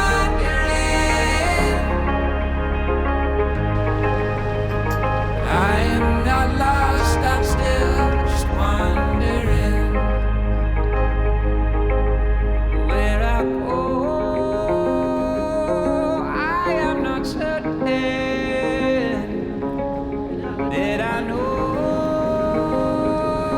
I will be fine. Where I go,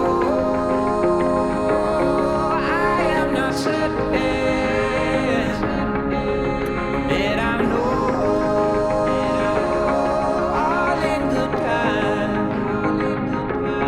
all in good time.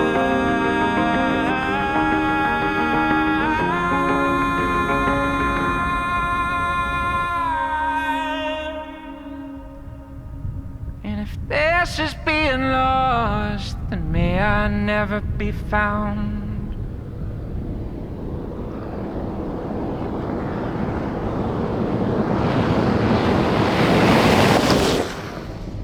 With our traverse of the pass completed, it was time to make camp in one of our favorite places in the world, Galbraith Lake. While its altitude and latitude make it a chilly stop no matter the time of the year, we've paused here because this is a sentimental stop for us to revisit a magical moment from 2018 when we first traveled this road.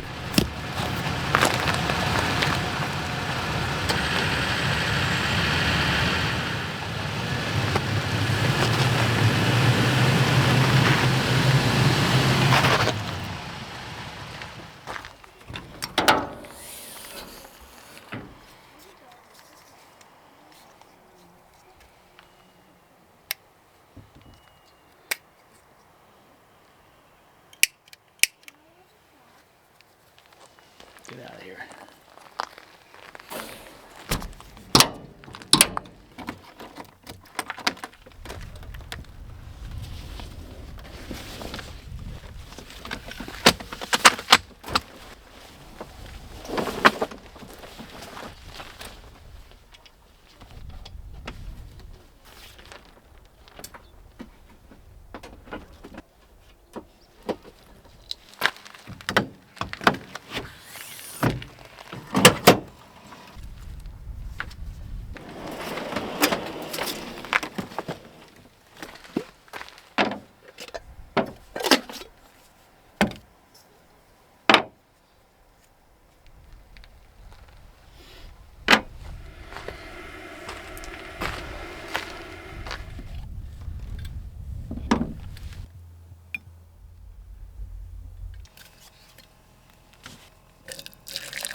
Thank you. Special delivery. Thank you. You're welcome. Oh, wait. I forgot to pay you. Oh, There. thanks. Welcome. All right, folks. Well, welcome to camp yet again. Another long day. Not as long as the previous days. I think the last one before this was 11 and a half hours on trail. Today, only about 8. So, yeah, kick back and relax today.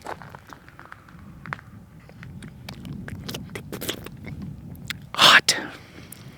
Mostly kicked COVID's booty, but we're still feeling the effects a little bit, so some hot echinacea tea while we enjoy the view. The girls hunkered back in there. Caroline's working on her junior ranger badge for the Gates of the Arctic, so I'm not going to interrupt that. Hopefully we can swing by the visitor center and snag that puppy on the way south. But first, northbound to Dead Horse. I guess let's get a little bit of sleep. I don't think we're going to cook. The hamburger and chicken fingers are sticking with pretty good, so maybe a little snacky poo and then nappy poo before heading north. Oh, and just a side note, I actually got to meet a Lifestyle Overland fan who's camping right over there. What's the odds, right? Great talking to you, Troy. Hope you enjoy the rest of your trip as well. Maybe we'll see you in Montana one day. But what a place. What a place. You guys remember this? How about a little B-roll montage from this spot 4 years ago? You having fun? Yeah. You want to take some video of me holding the camera and watching you run? Go for it.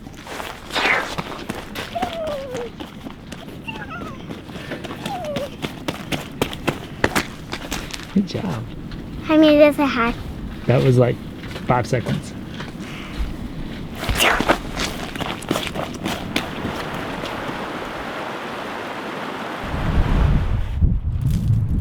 It is January 3rd. No, just kidding. It's actually August 7th.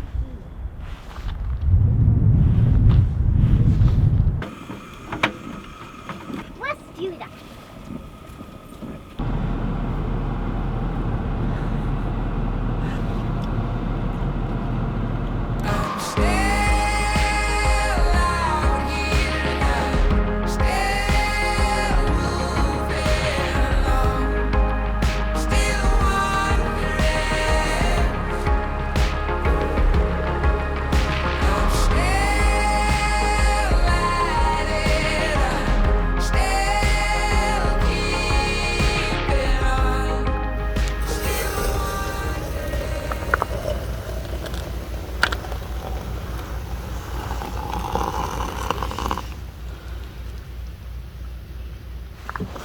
Seal this morning.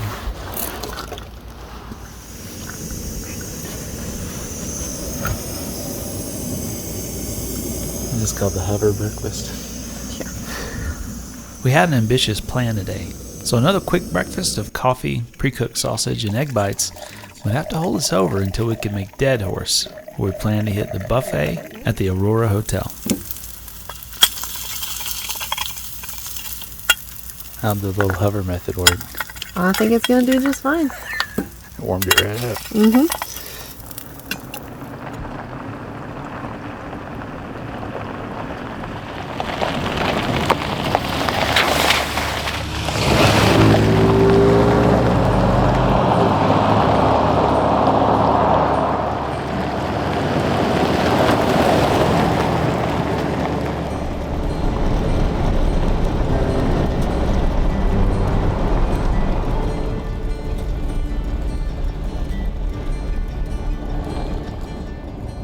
Today, we were met with low, moody Alaskan clouds instead of that rare sunshine we'd been enjoying the past few days. Soon, visibility was down to 100 yards, and we picked our way through the road maintenance, mud, and thick fog as we made our way along the north slope. Good morning. Good morning. How are you? Good. Yeah. Are those still hot? Yeah. Did that save you last night? Good.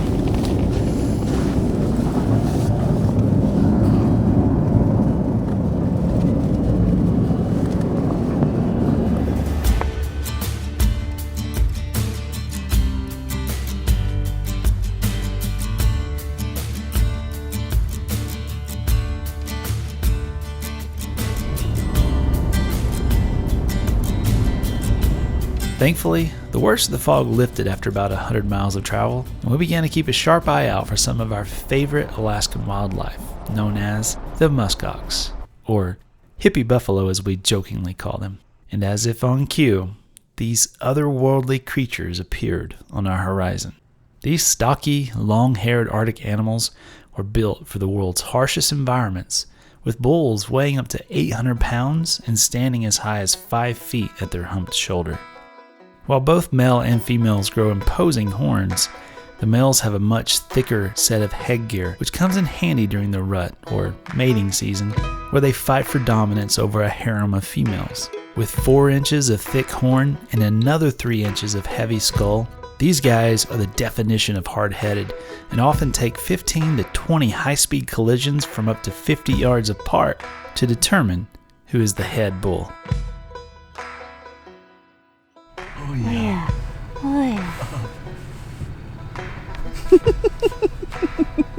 When threatened by predators, these family-oriented herds have adapted to form a wall or circular fortress depending on the number of attackers and place the weakest of the herd in the center for protection.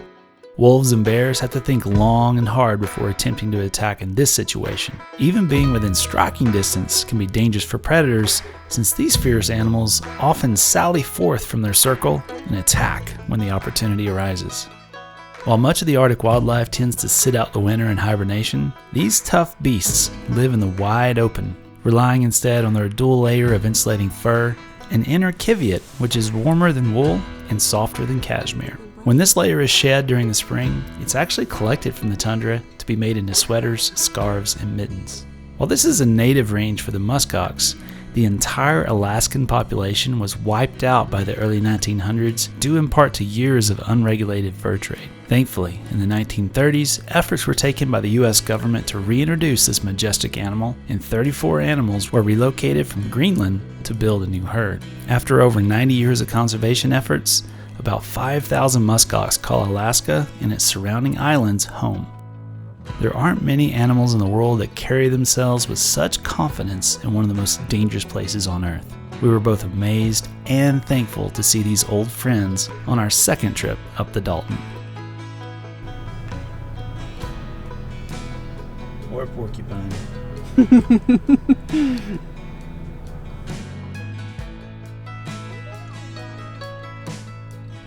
Not long after our muskox encounters, we found another incredible Arctic traveler, the caribou. While we had seen a few herds scattered about during our 2 weeks of exploring Alaska, none of our sightings were quite as impressive as this.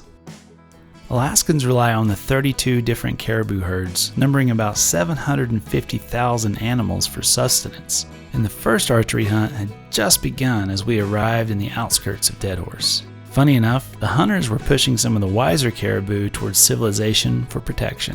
In this case, right into the tundra surrounding Deadhorse, where we happened to be driving and filming. Have you ever seen a caribou swim? Well, we hadn't until now. We watched several plunge into the river and then run straight for us. Fun fact, you may have heard these members of the deer family called reindeer. And while I'm sure Santa would prefer these elegant wild breeds, reindeer are in fact the domesticated cousins in the family when it comes to Alaskan definition. However, just so you're thoroughly confused, elsewhere in the world they're called reindeer, wild or domestic, it's the same name. Adult bulls like these can weigh up to 350 and even sometimes up to 400 pounds, while females average between 175 to 225 pounds. They're the only member of the deer family where both the male and the female grow antlers. Caribou are known to migrate over 400 miles during their yearly travels. In the late spring, they head for windy coastal areas and mountain ranges to avoid the insects and heat. Then, in the fall, spread out to the lower areas to feed on willow leaves and mushrooms to bulk up for winter.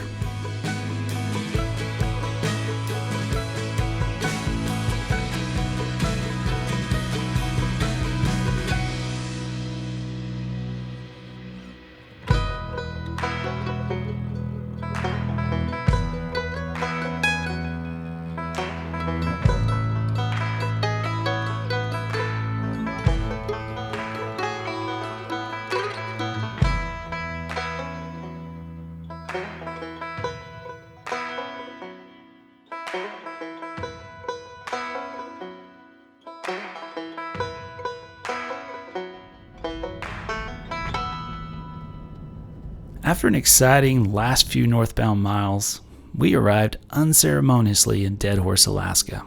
Now, to be fair, this is one of those moments where you have to remind yourself that overlanding isn't about the destination, but the journey. If you begin this trip expecting the end of the Dalton to grant you some sense of accomplishment, you've already missed the point.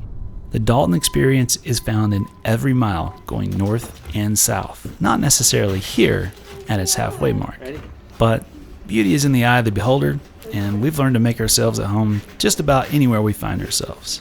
And so we jumped in line with the oilfield workers at the Aurora Hotel buffet and settled in for an eclectic lunch while taking in the scenery. What else did you get? I got salad. You got a salad? Getting all healthy on us? Oh, there's mayonnaise right over there. Caroline, you want to grab one for your sandwich? And whenever the day comes, it comes. What'd you get? Yes. Oh, snap. And Dad got the copy. I got chocolate.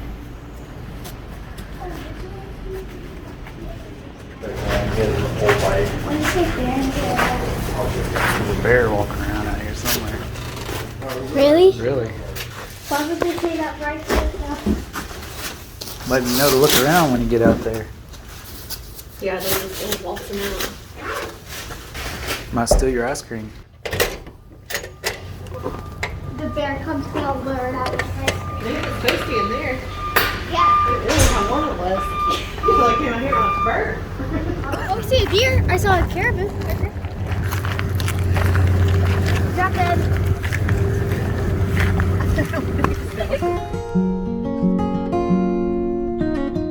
No trip to Dead Horse is complete without a visit to the combination general store, hardware supply, and post office, where our daughter Caroline got to send off a postcard to family back in Tennessee, just to say hello from the northernmost point by vehicle in the United States. Hi. May we get a postcard stamp, please? You show me your postcard? Okay. Alright, I'll take that. It'll go out to picked up tomorrow. Cool. Thank you. Nice job. Good job. Nicely done. We didn't know we were going to be open on Saturday, and I was like, oh, it's worth a try. Oh, cute. You're welcome. Thank you. You guys have a great day. You too. We also joined hundreds of others by leaving our mark on the growing sticker wall just outside. So be sure and keep an eye out for the Lifestyle Overland Topo Bear if you're in the area.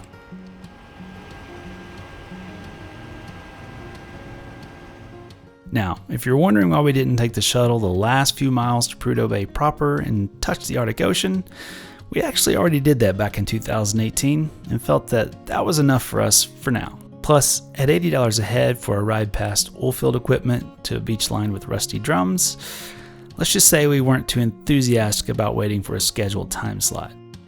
Maybe next time though.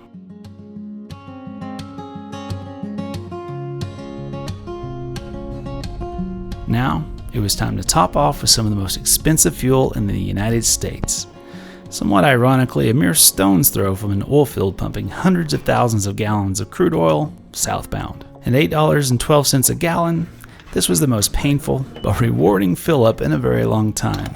And yes, I know my European friends will chime in here, but it's all relative, right? Our window for Alaskan exploration was quickly coming to a close, and so we still had a long day of travel ahead of us to finish this road and begin our trek south for a meetup with some friends in central Alaska.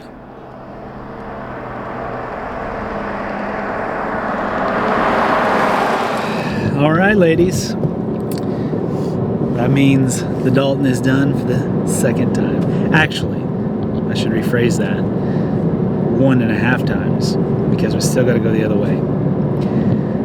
The Dead Horse experience does not define the Dalton. If you allow it to define the Dalton, you'll find it a letdown. Think of Dead Horse as the halfway mark, because you have to turn around and drive it all back the other way.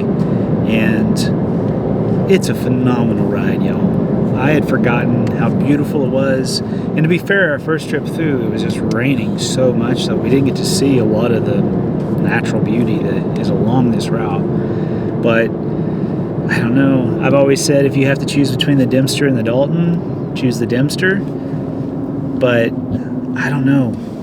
There's just so many beautiful places along this route. It's a toss-up, at least today. I guess we'll have to go run the Dempster again next and figure that out. But feels good. We're tired though. We've been making some ground, and now we got to boogie south even harder. So let's go. So there's this trail that leads to a mountain. Yeah. Can I make like fox sitting on the mountain? What you working on? I'm making a junior ranger park.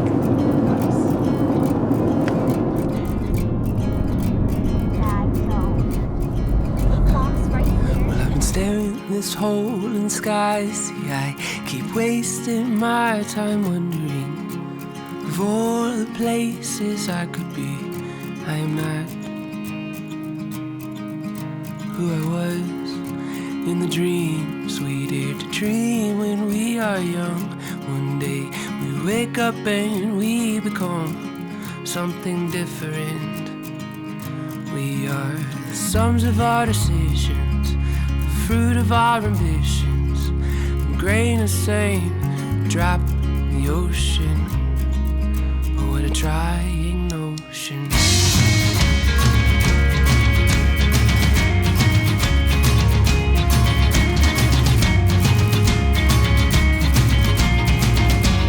Lately these days I can't help but getting this feeling I am sinking, and the ground beneath my feet is starting to believe me. See, I try to run, but I don't know how. My thoughts are made of doubt, and the silence steals the words from my mouth. I guess I have not been myself for some while now.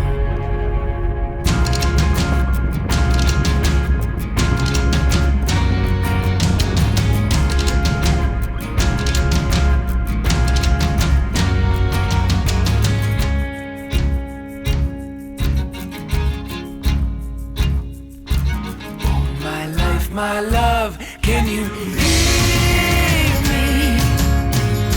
Can you hear me?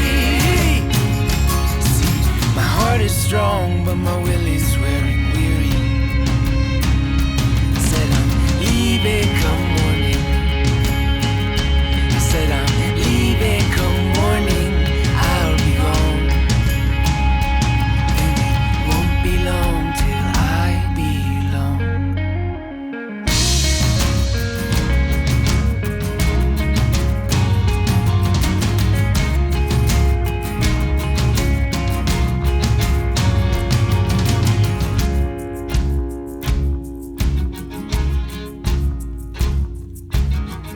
This heavy heart is missing you around, missing you around, but I won't let it weigh me down. Oh, this heavy heart is missing you around, missing you around, but I won't let it weigh me down. This time is taking its time on me. Its time on me.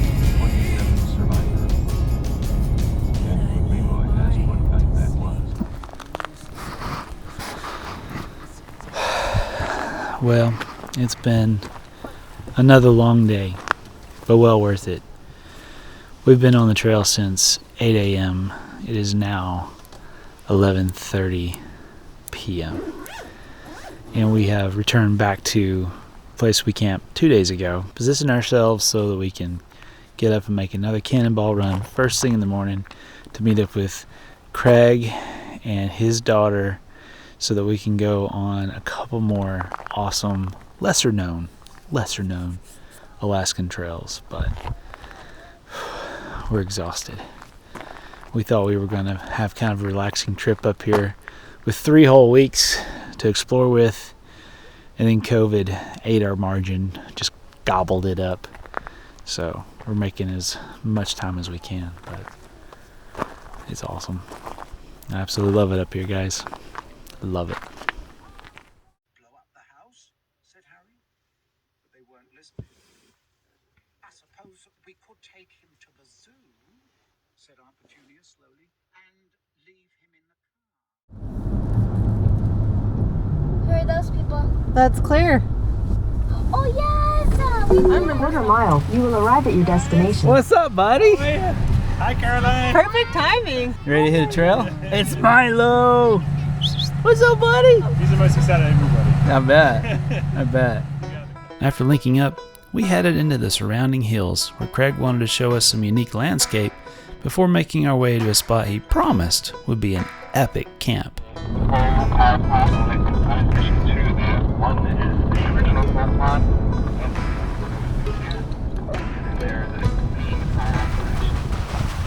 All right, well, we have finally met up with Craig, Claire, and Milo, making our way to one of their more favorite campsites in this part of Alaska. Needless to say, we're pretty exhausted. I think we've covered, 1,000 miles in 2.5 days, something like that. Something like that, yeah. We're pretty close to. So, yeah, looking forward to getting in camp and relaxing for a little bit. This is gorgeous.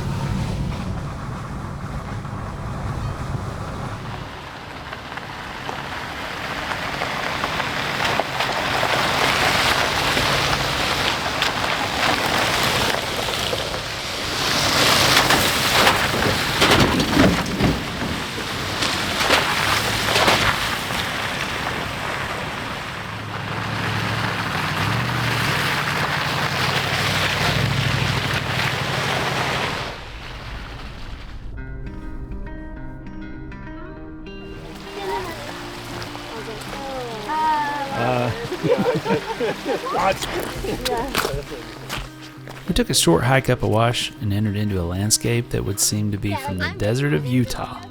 Well, if it wasn't for the lush grass, green trees, and steady rain. Turns out, these hills have been home to Alaska's primary coal source for nearly 100 years. In fact, the nearby coal mine is the only operational coal mine in the state and steadily puts out 1 million tons of coal every year to keep Alaska's 5 power and heat generation plants running smoothly.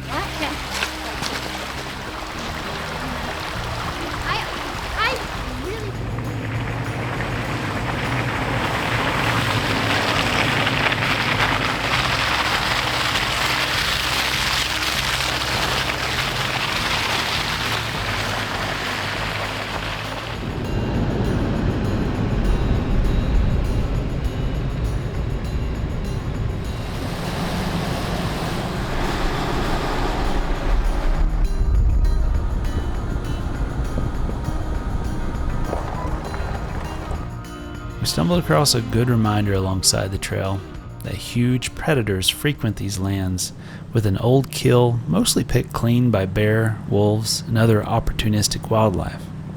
Scale might be hard to tell on your screen, but this moose was as big as most horses, which certainly makes you think twice about your surroundings. So this is what they call an Alaskan gun range? A little bit of history mixing with something to shoot at. Wow. Relics and rifles. Looks like a 350, maybe. Oh, and there's a 40 series, sure enough. Wow. Boy, he's seen better days. Oh man, look at that. And the heater? Man, there's some good parts on there. Heater with a heater. Oh, there's the old guy over there. Next on the tour was the remnants of a homestead junkyard, complete with some slightly used classics that were well permeated with bullet holes and fairly picked clean of usable parts. I wonder what stories these old beasts could tell of Alaska from the 60s and 70s. Really? Oh, that's bear poop. It isn't be fresh. We also came across more bear sign in the area with a fresh pile of scat along the footpath, which had us keeping our heads on a swivel and the conversation nice and loud as we picked our way through the brush. What stories this thing could tell.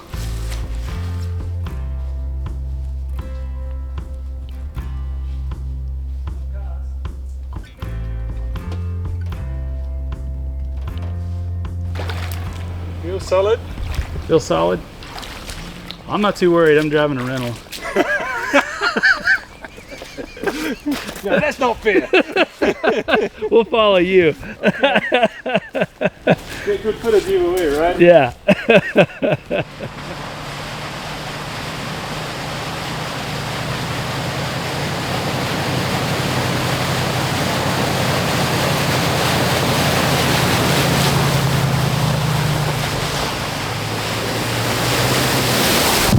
Finally, it was time to see this so-called epic camp Craig had been telling us about for several months. We were about to find out if it met the lifestyle overland definition of epic. And spoiler alert, it did, on all counts.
Hoodies, Milo.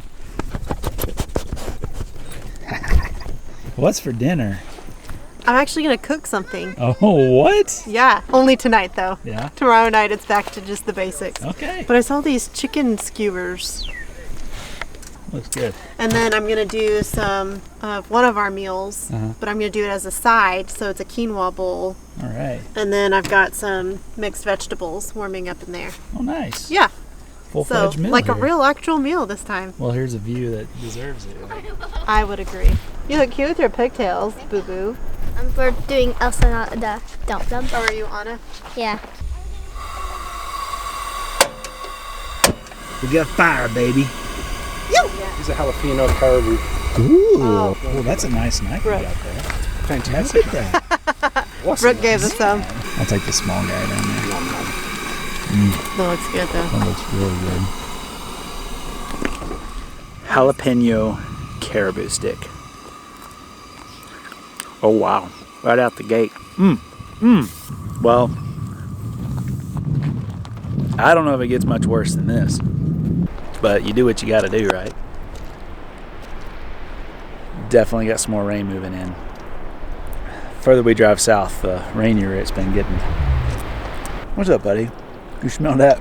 Oh yeah. So I didn't get to film a significant event that took place, but I will let you know I survived. That ultra realistic shot where it looked as if you were getting splashed by water. You did. I took one for the team. I took one for you. Mama Bear back here. Every now and then. I thought She thinks she's a comedian. And I didn't realize it was that deep and gonna splash that hard. She just kind of edged over to the side of that puddle and goosed it just a little bit. Well, what I ended up with was a tidal wave of brown, muddy Alaskan water. I realized what was happening too late, and my mouth was about this wide. I felt that puddle hit the back of my throat, went up in my sinuses. I thought somebody had dunked me. I hope the camera survives, but it was a cool shot. It was a cool shot. Just a little misjudgment on the amount of power necessary to make it look cool. Might have overshot that just a little bit, but we laugh now. Probably couldn't have filmed what I said afterwards though.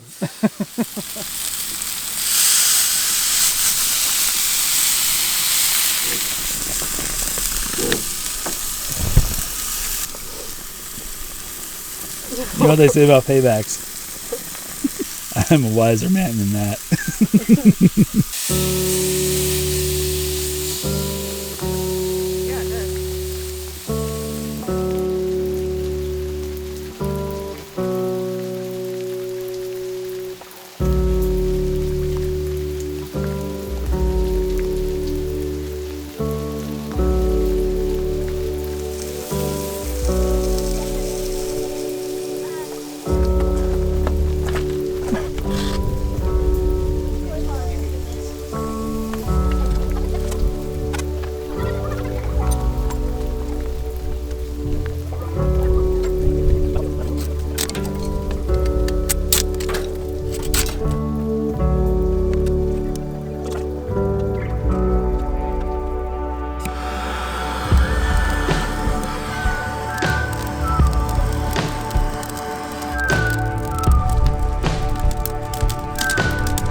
This is a real mill.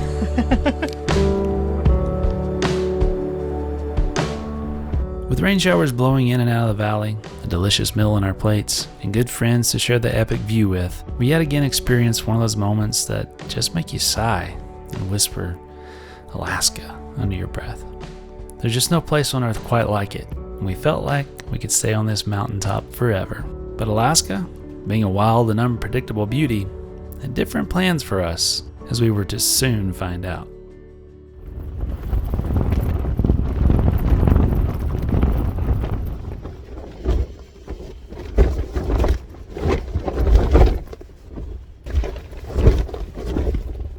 Well, it's become abundantly clear.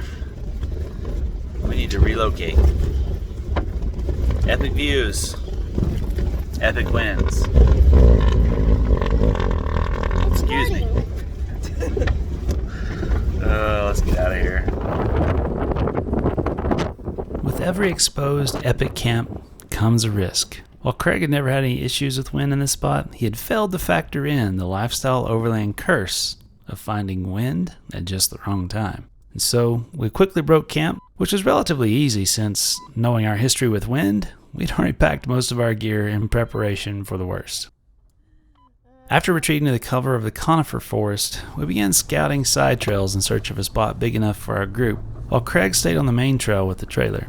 It's a good thing too, since we nearly got stuck multiple times in the soft mud. But thankfully, we found a decent enough patch of bare ground and quickly reset for a few more hours of sleep.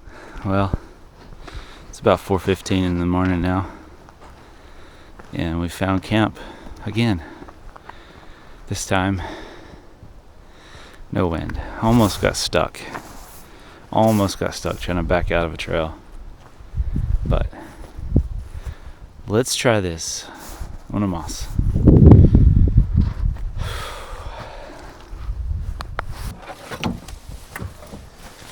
All right.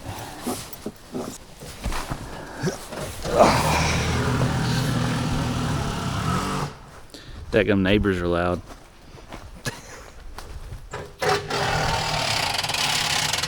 Got it.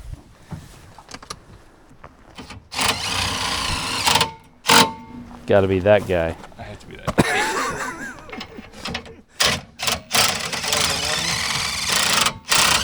The beauty of quiet of Alaska. Yeah.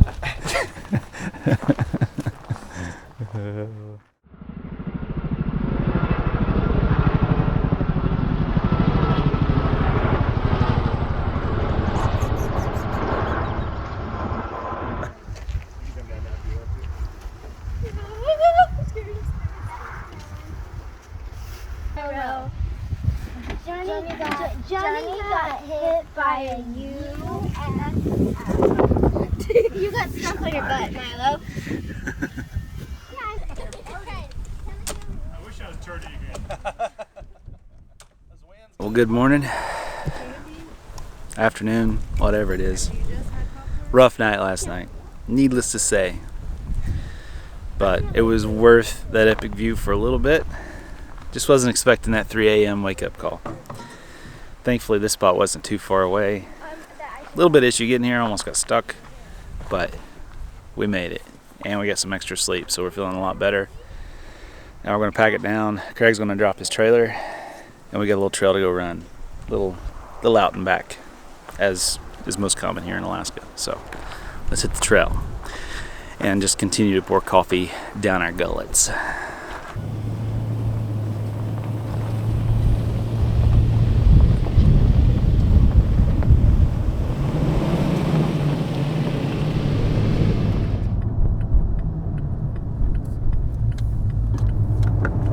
Twitching? Just a little bit. Yeah? Yeah. How was your night? Oh, it was a rough night. Yeah? No, it was too windy for me and too many flashbacks of times we've stayed in the wind. We ended up moving at what, 3:30? Yeah. I was like, oh no, Caroline's not going back to sleep now. Thankfully she did. She did. We all got maybe 4 hours of sleep. Yeah, better than nothing, but it's That's so true. not great. No, it's not great. Well, we're how many days in now?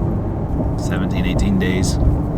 Yeah. So I think we're pushing probably about 2,000 miles traveled in Alaska.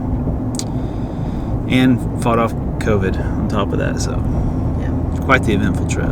It has been. But it's still sad to see it coming to a close. We've still got a couple more days, a couple more adventures to hit, but this is the part of the trip where you go, Yeah, it's the tail end. one last hurrah. Come on, rally. We're coasting. Rally. Maybe 2 or 3 cups of coffee a day. Wow. Whatever it takes, baby. Whatever it takes.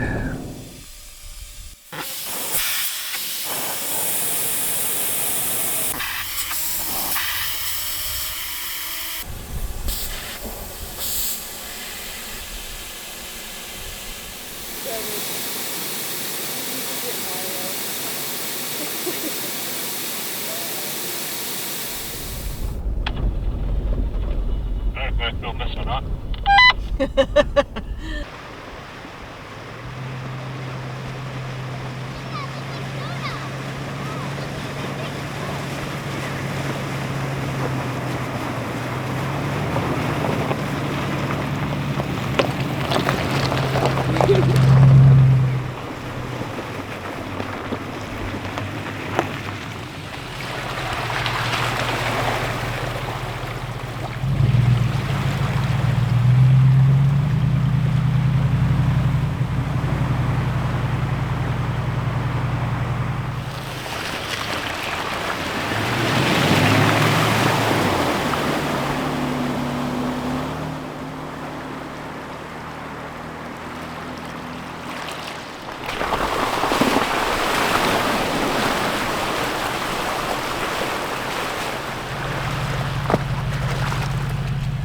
What you got? Blueberries. Nice. There's like a lot of them, and they're really good. Ow. Thank you. Here's another. They're usually better in August. That's when you usually go picking. Then they might be a little sour. But Oh, they're okay. good. I'll share with you. Sure. Mm-hmm. Thanks.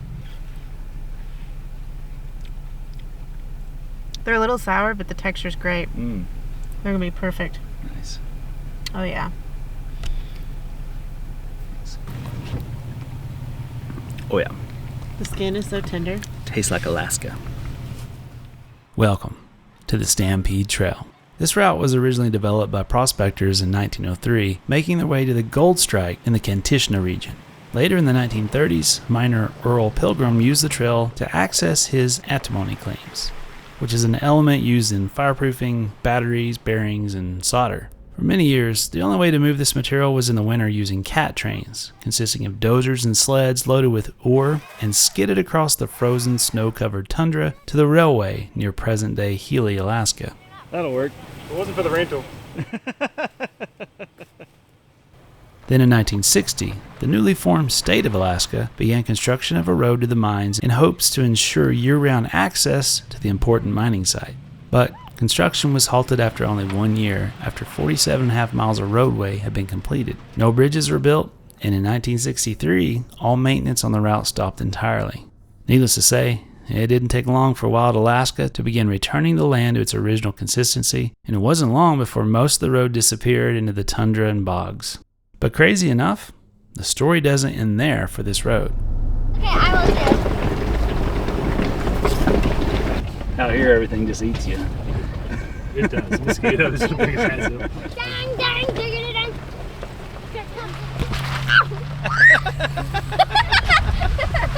Got distracted.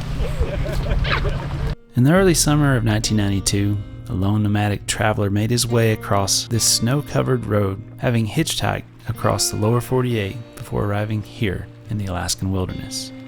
With few supplies on his back and a heart overflowing with adventure, he began walking west and eventually stumbled upon an abandoned bus. This relic from past public service, marked Fairbanks Bus 142, had been hastily converted into a sort of living quarters 32 years before, while crews worked to build the Stampede Road. When it was time to pull out, they found the bus had a broken axle, and so left it behind for hunters and travelers to use as a refuge. Complete with a wood stove and 2 beds, this was the perfect place for a lone traveler, looking to escape the noise of the world and settle down for a bit, especially since the rivers were now in flood from the summer snowmelt and there would be no traveling east or west until the waters receded. Unfortunately, a lack of food, poor preparation, and no outside help led to the tragic death of this individual, and his body was later found by hunters lying on one of the beds. The man's name was Chris McCandless, aka Alexander Supertramp, and his story soon became a national phenomenon when Outside Magazine first told the tale of a wanderer found in the Alaskan wilderness. Later, his story would make it to the big screen and into the hearts of even more adventure seekers who could at least empathize with his desire for something wild. Many people would attempt to follow in his footsteps in the following years and hike to the remote location of Fairbanks Bus 142. Some even lost their lives trying when flooded rivers proved to be more than they could ford. Eventually, the state of Alaska, along with the National Guard, opted to move the now immortalized bus to a more accessible location in Fairbanks where mourners, admirers, and fellow adventure seekers could pay their respects without endangering themselves or the rescue crews who have been called all too often to save well-intentioned yet ill-prepared hikers. If you want to hear a more detailed story of this adventure seeker, then look up Into the Wild for the book or movie.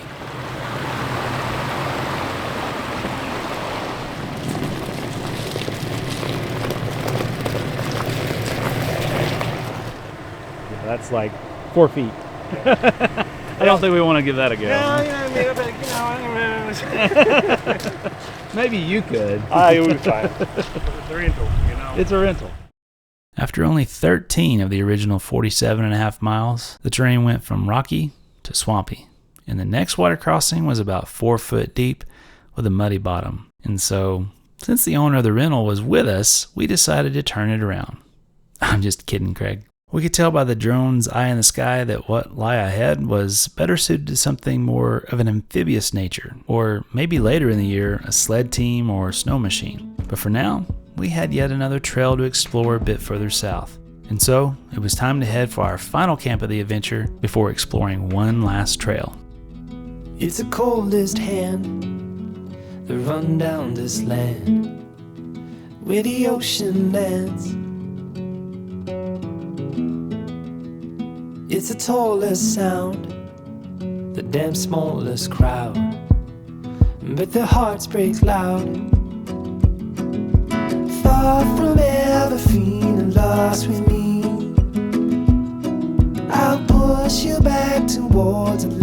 and sea. They're going down for love, and love is free. Stick with me and I will guarantee you're never lost among the crowd with me. Never lost among the crowd with me. Everywhere you go I'll be. Anywhere you go I'll see. You're never lost among the crowd with me.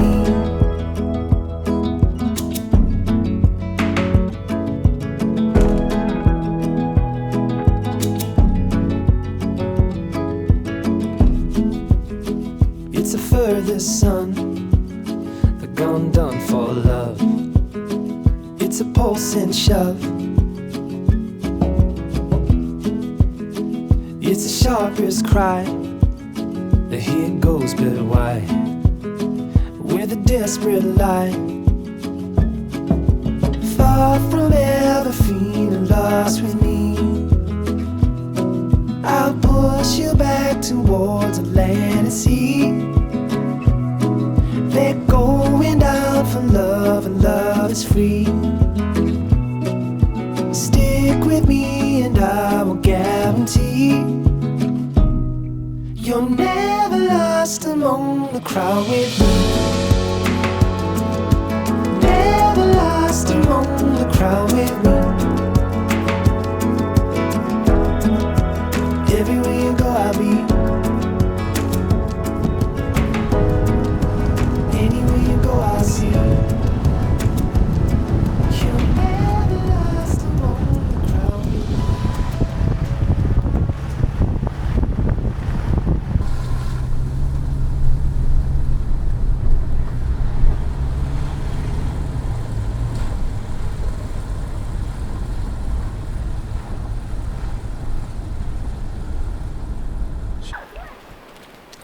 What's up, buddy? What's up? What are they doing?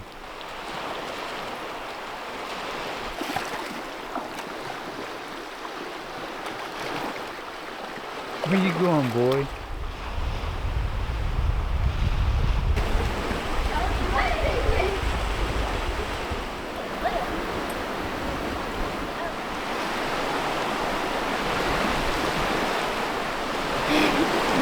It's like really fast. Look at the way past. You know what they're called?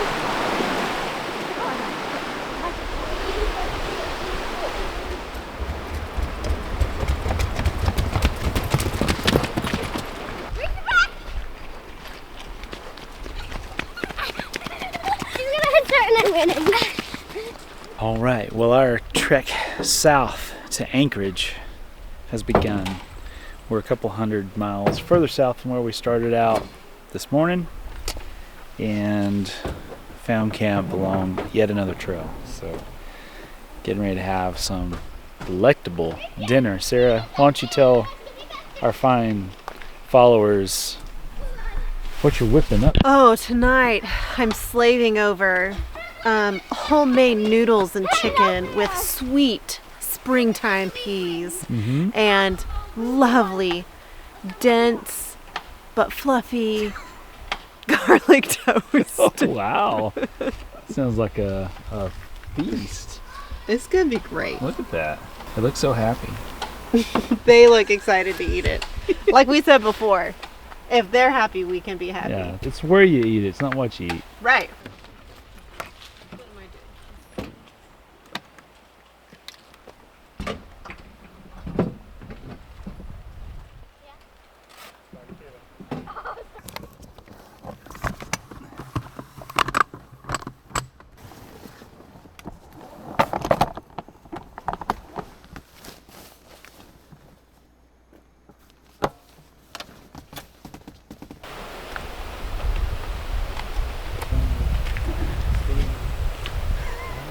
What are we having for dinner over here? We got steaks with mushroom and onions and some peppers. Man. Garlic butter, of course. That sounds good. And the grill, steaks can go on the grill and num num nums. Yeah. Costco steak. There you go. That'll work. all day. How we do. That's how we're making it tonight. Taking it up a notch. And butter delivery. Yes. Yeah, you better believe I'm going to add butter to the noodles. Yeah, so. butter on top of butter on top of butter. And is everyone happy? Yes. It's all buttered up. Yep.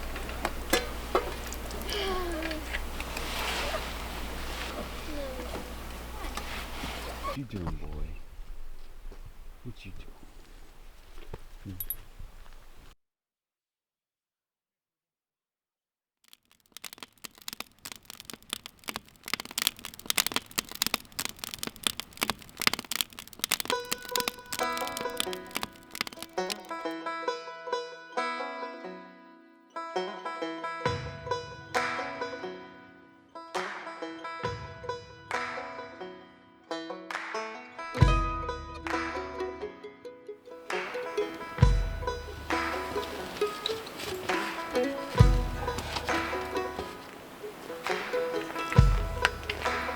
I've been walking down this road,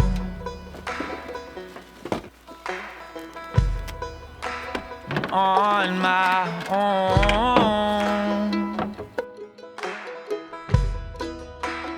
on my own.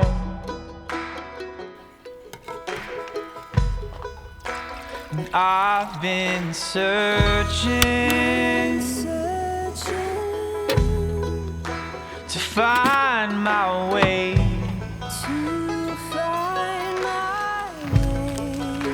to find the path. How'd you sleep? A lot better. Yeah? Yeah. You rested? You look fresh. Oh, good. Yeah. You look ready for another week of just go, go, go. No. No? I don't think You don't so. want me to extend our flight? No, we're good. Okay. Yeah,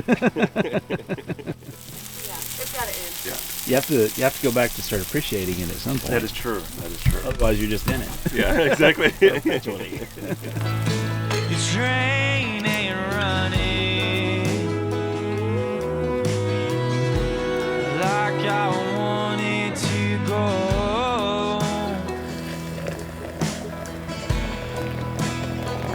Like the seas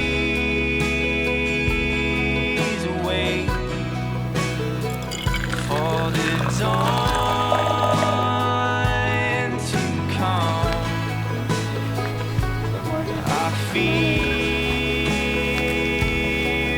hope in the strength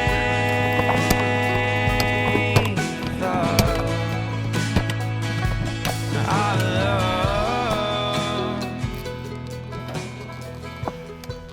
After some hot coffee, delicious pancakes, pure maple syrup, and pre-cooked sausage patties, we were ready to hit the Alaskan bush one last time. I'm not gonna lie, even though we were exhausted after 3 weeks of fast and furious travel, it was so hard to stop exploring this wild and beautiful country with her constant surprises and ever-present excitement for what's around the next bend.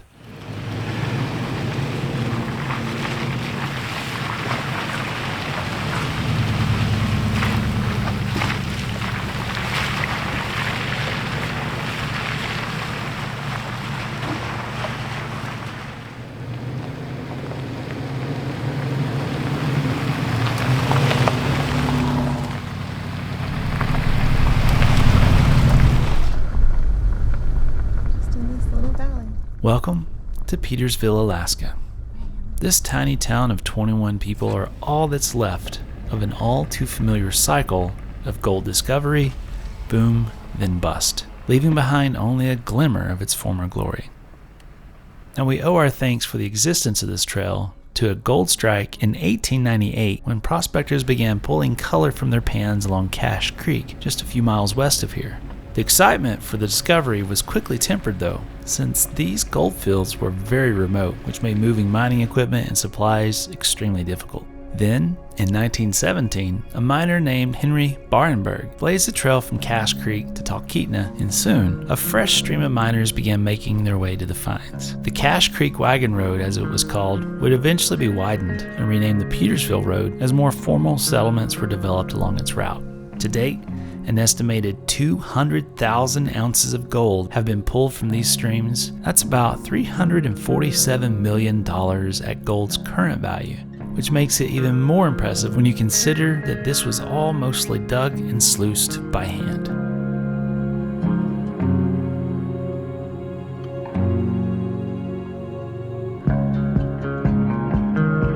So we're back to where we started. So dancing in the garden, underneath the stars, just hoping in our hearts maybe we'll get it right this time. A feeling I can't explain it, at least I think it's complicated. So the black clouds from the distant sounds encroaching thunder. Yes, I know a day's a number, and we're not gonna get any younger.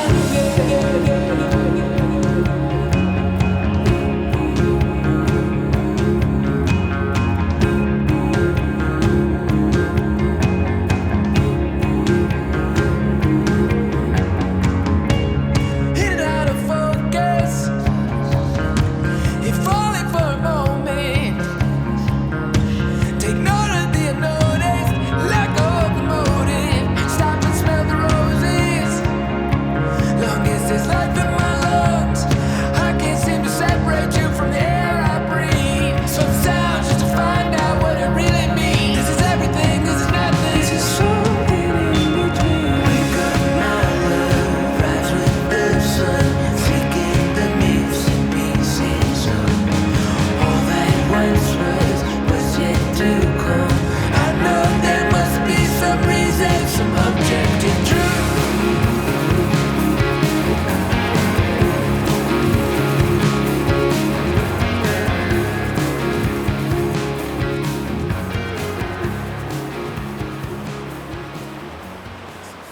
While most of this area has privately held mining claims, the state of Alaska has set aside a few places for recreational panning, and since my first attempt got thoroughly rained out a couple weeks back, it was time for redemption, and maybe a bit of pocket change if I could find some color. Gold panning works on the relative gravity of the material, rocks, and minerals. Since gold weighs 19 times more than water, and about 6 to 8 times more than most rocks and minerals in the riverbed, it will sink to the bottom of your pan. The trick is to get all the material suspended in the water so gravity can do its job as you slough off the lighter material off the top. I like to use my fingers to stir up the muddy mess first to get everything saturated and moving around. Then I pull the larger rocks out, but just make sure you wash them off over the pan because apparently gold flakes can stick to them. You can also use a screen or qualifier before loading the pan to help keep the bigger stuff out. Next is just a lot of moving and shaking while keeping fresh water flowing into the pan. It's best to do this in a still part of the stream so the current doesn't accidentally wash material out too fast. When there's very little material in the pan is when I slow down and let the riffles on the edge do the work of keeping those gold particles in place while the rest flows over the edge. It all sounds relaxing and maybe even looks satisfying, but after a couple of hours, your back locks into a permanent arch, and you start to appreciate how hard the miners of old had to work to make a living in these streams. But when you see a bit of color after a few minutes of work, it's very, very hard to stop. And that is why they call it gold fever.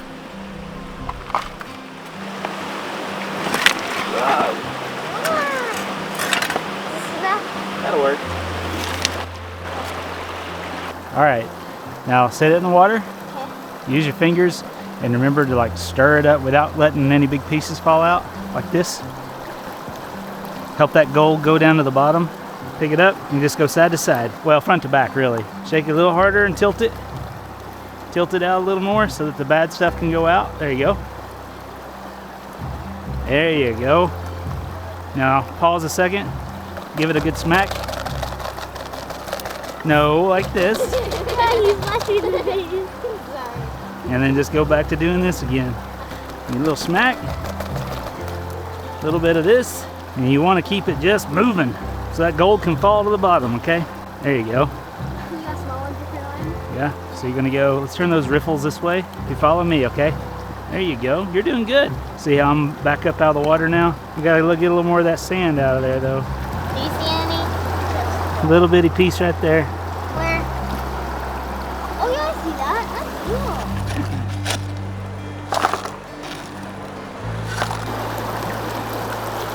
That's cool. Excuse me. Excuse me. What's he doing?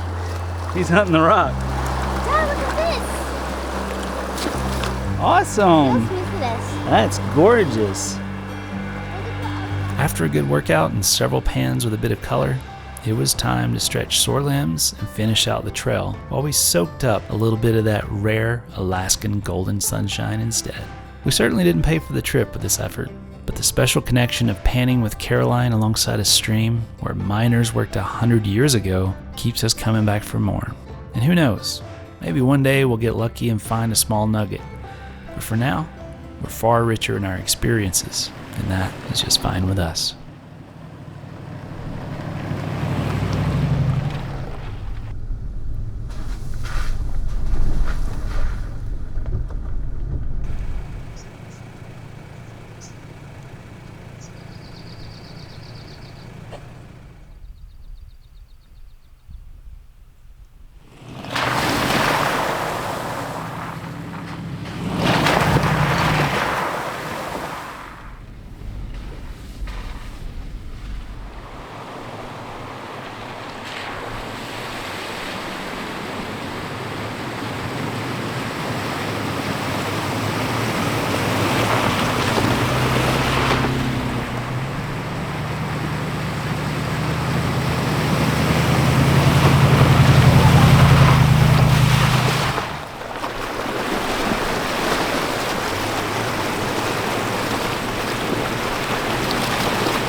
During one of the countless water crossings, Claire spotted a flash of color in a tiny tributary and yelled, "Salmon!"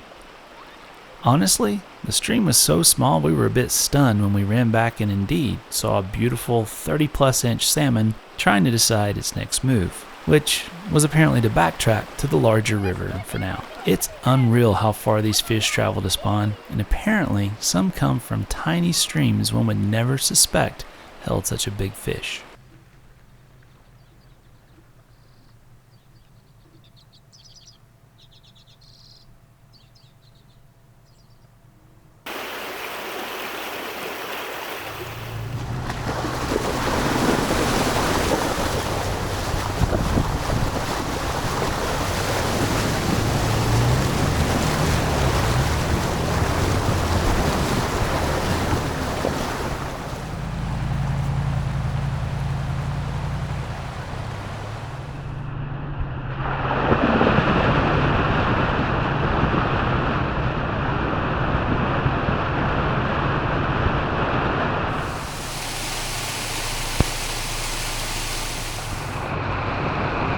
As we were making our way along the trail, my vintage radar went off, and I caught a glimpse of what looked like a 40 Series Land Cruiser in the bush. After pulling over to investigate, what we found wasn't a 40, but it turned out to be something even cooler. You know what that is? Did the tracks on it? Yeah. Yeah. It's, what's the name of it? Snow track? That's what it says. Wow, what a machine. That front end is cool. Dang. It's probably for here for winter.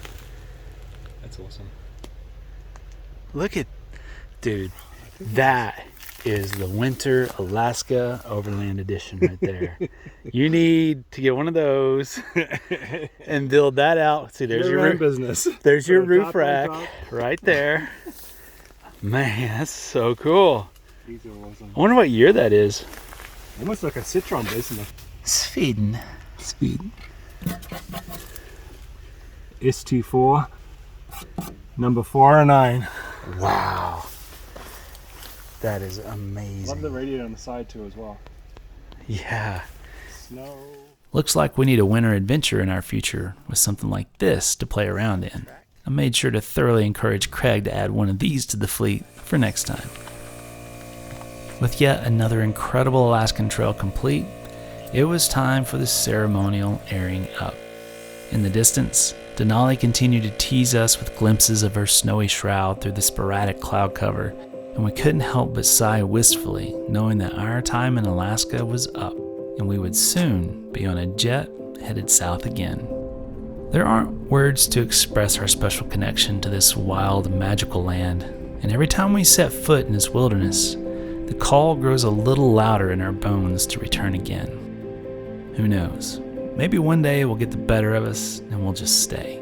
But for now, we've pointed our trusty rental steed, Nanana, south and let her gallop for the stable as we reflect on some of the most memorable Alaska moments we'll be carrying home in our hearts. Tossed in like a castaway, what we wanted, not what we thought we wanted. Tossed in, you couldn't see it coming, what we needed, not what we thought we needed. Don't give up, don't give in.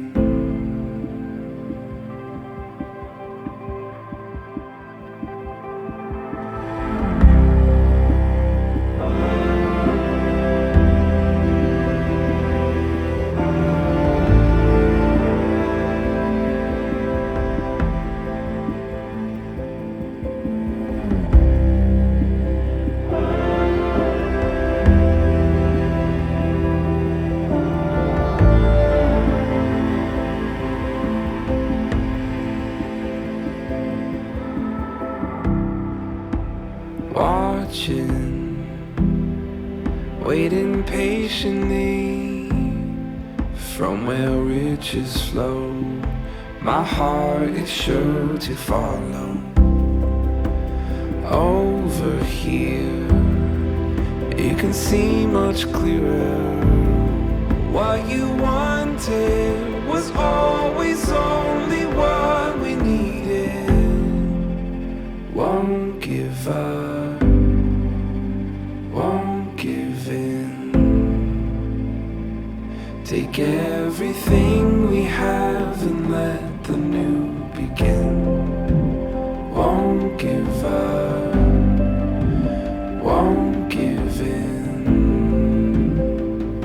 Take everything we have and let the new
After our final burn south, we crash landed at Craig and Brooke's house, where Brooke had been holding down the fort for the incoming and outgoing rentals with her 2 sons, Corbin and Owen. On our last night, we retreated to some of the best salmon we've ever tasted, which was a fitting ending to the perfect North Country adventure as Alaska said goodbye with one last wildlife encounter right in their backyard. Our family would like to extend a very special thanks to the Alaska Overlander family for their friendship and hospitality over these past 2 years. You guys are truly amazing, and we can't wait to return again for even more adventures, hopefully with the whole family next time around. And if you've enjoyed this series and you're serious about finding an easy way to experience the wilder side of Alaska, then we highly recommend you start booking now for your own adventure at alaskaoverlander.com. Craig and Brooke are already filling up for 2023, so now's the time to lock in your slot before they're gone. Oh, and let them know we sent you. Now, we head south to the lower 48, where a new type of adventure is already brewing. Something exciting, something huge, and maybe even more wild than Alaska itself. You're going to want to stick around for what's next, so stay tuned, stay curious, and remember to leave it better than you found it. Won't give up.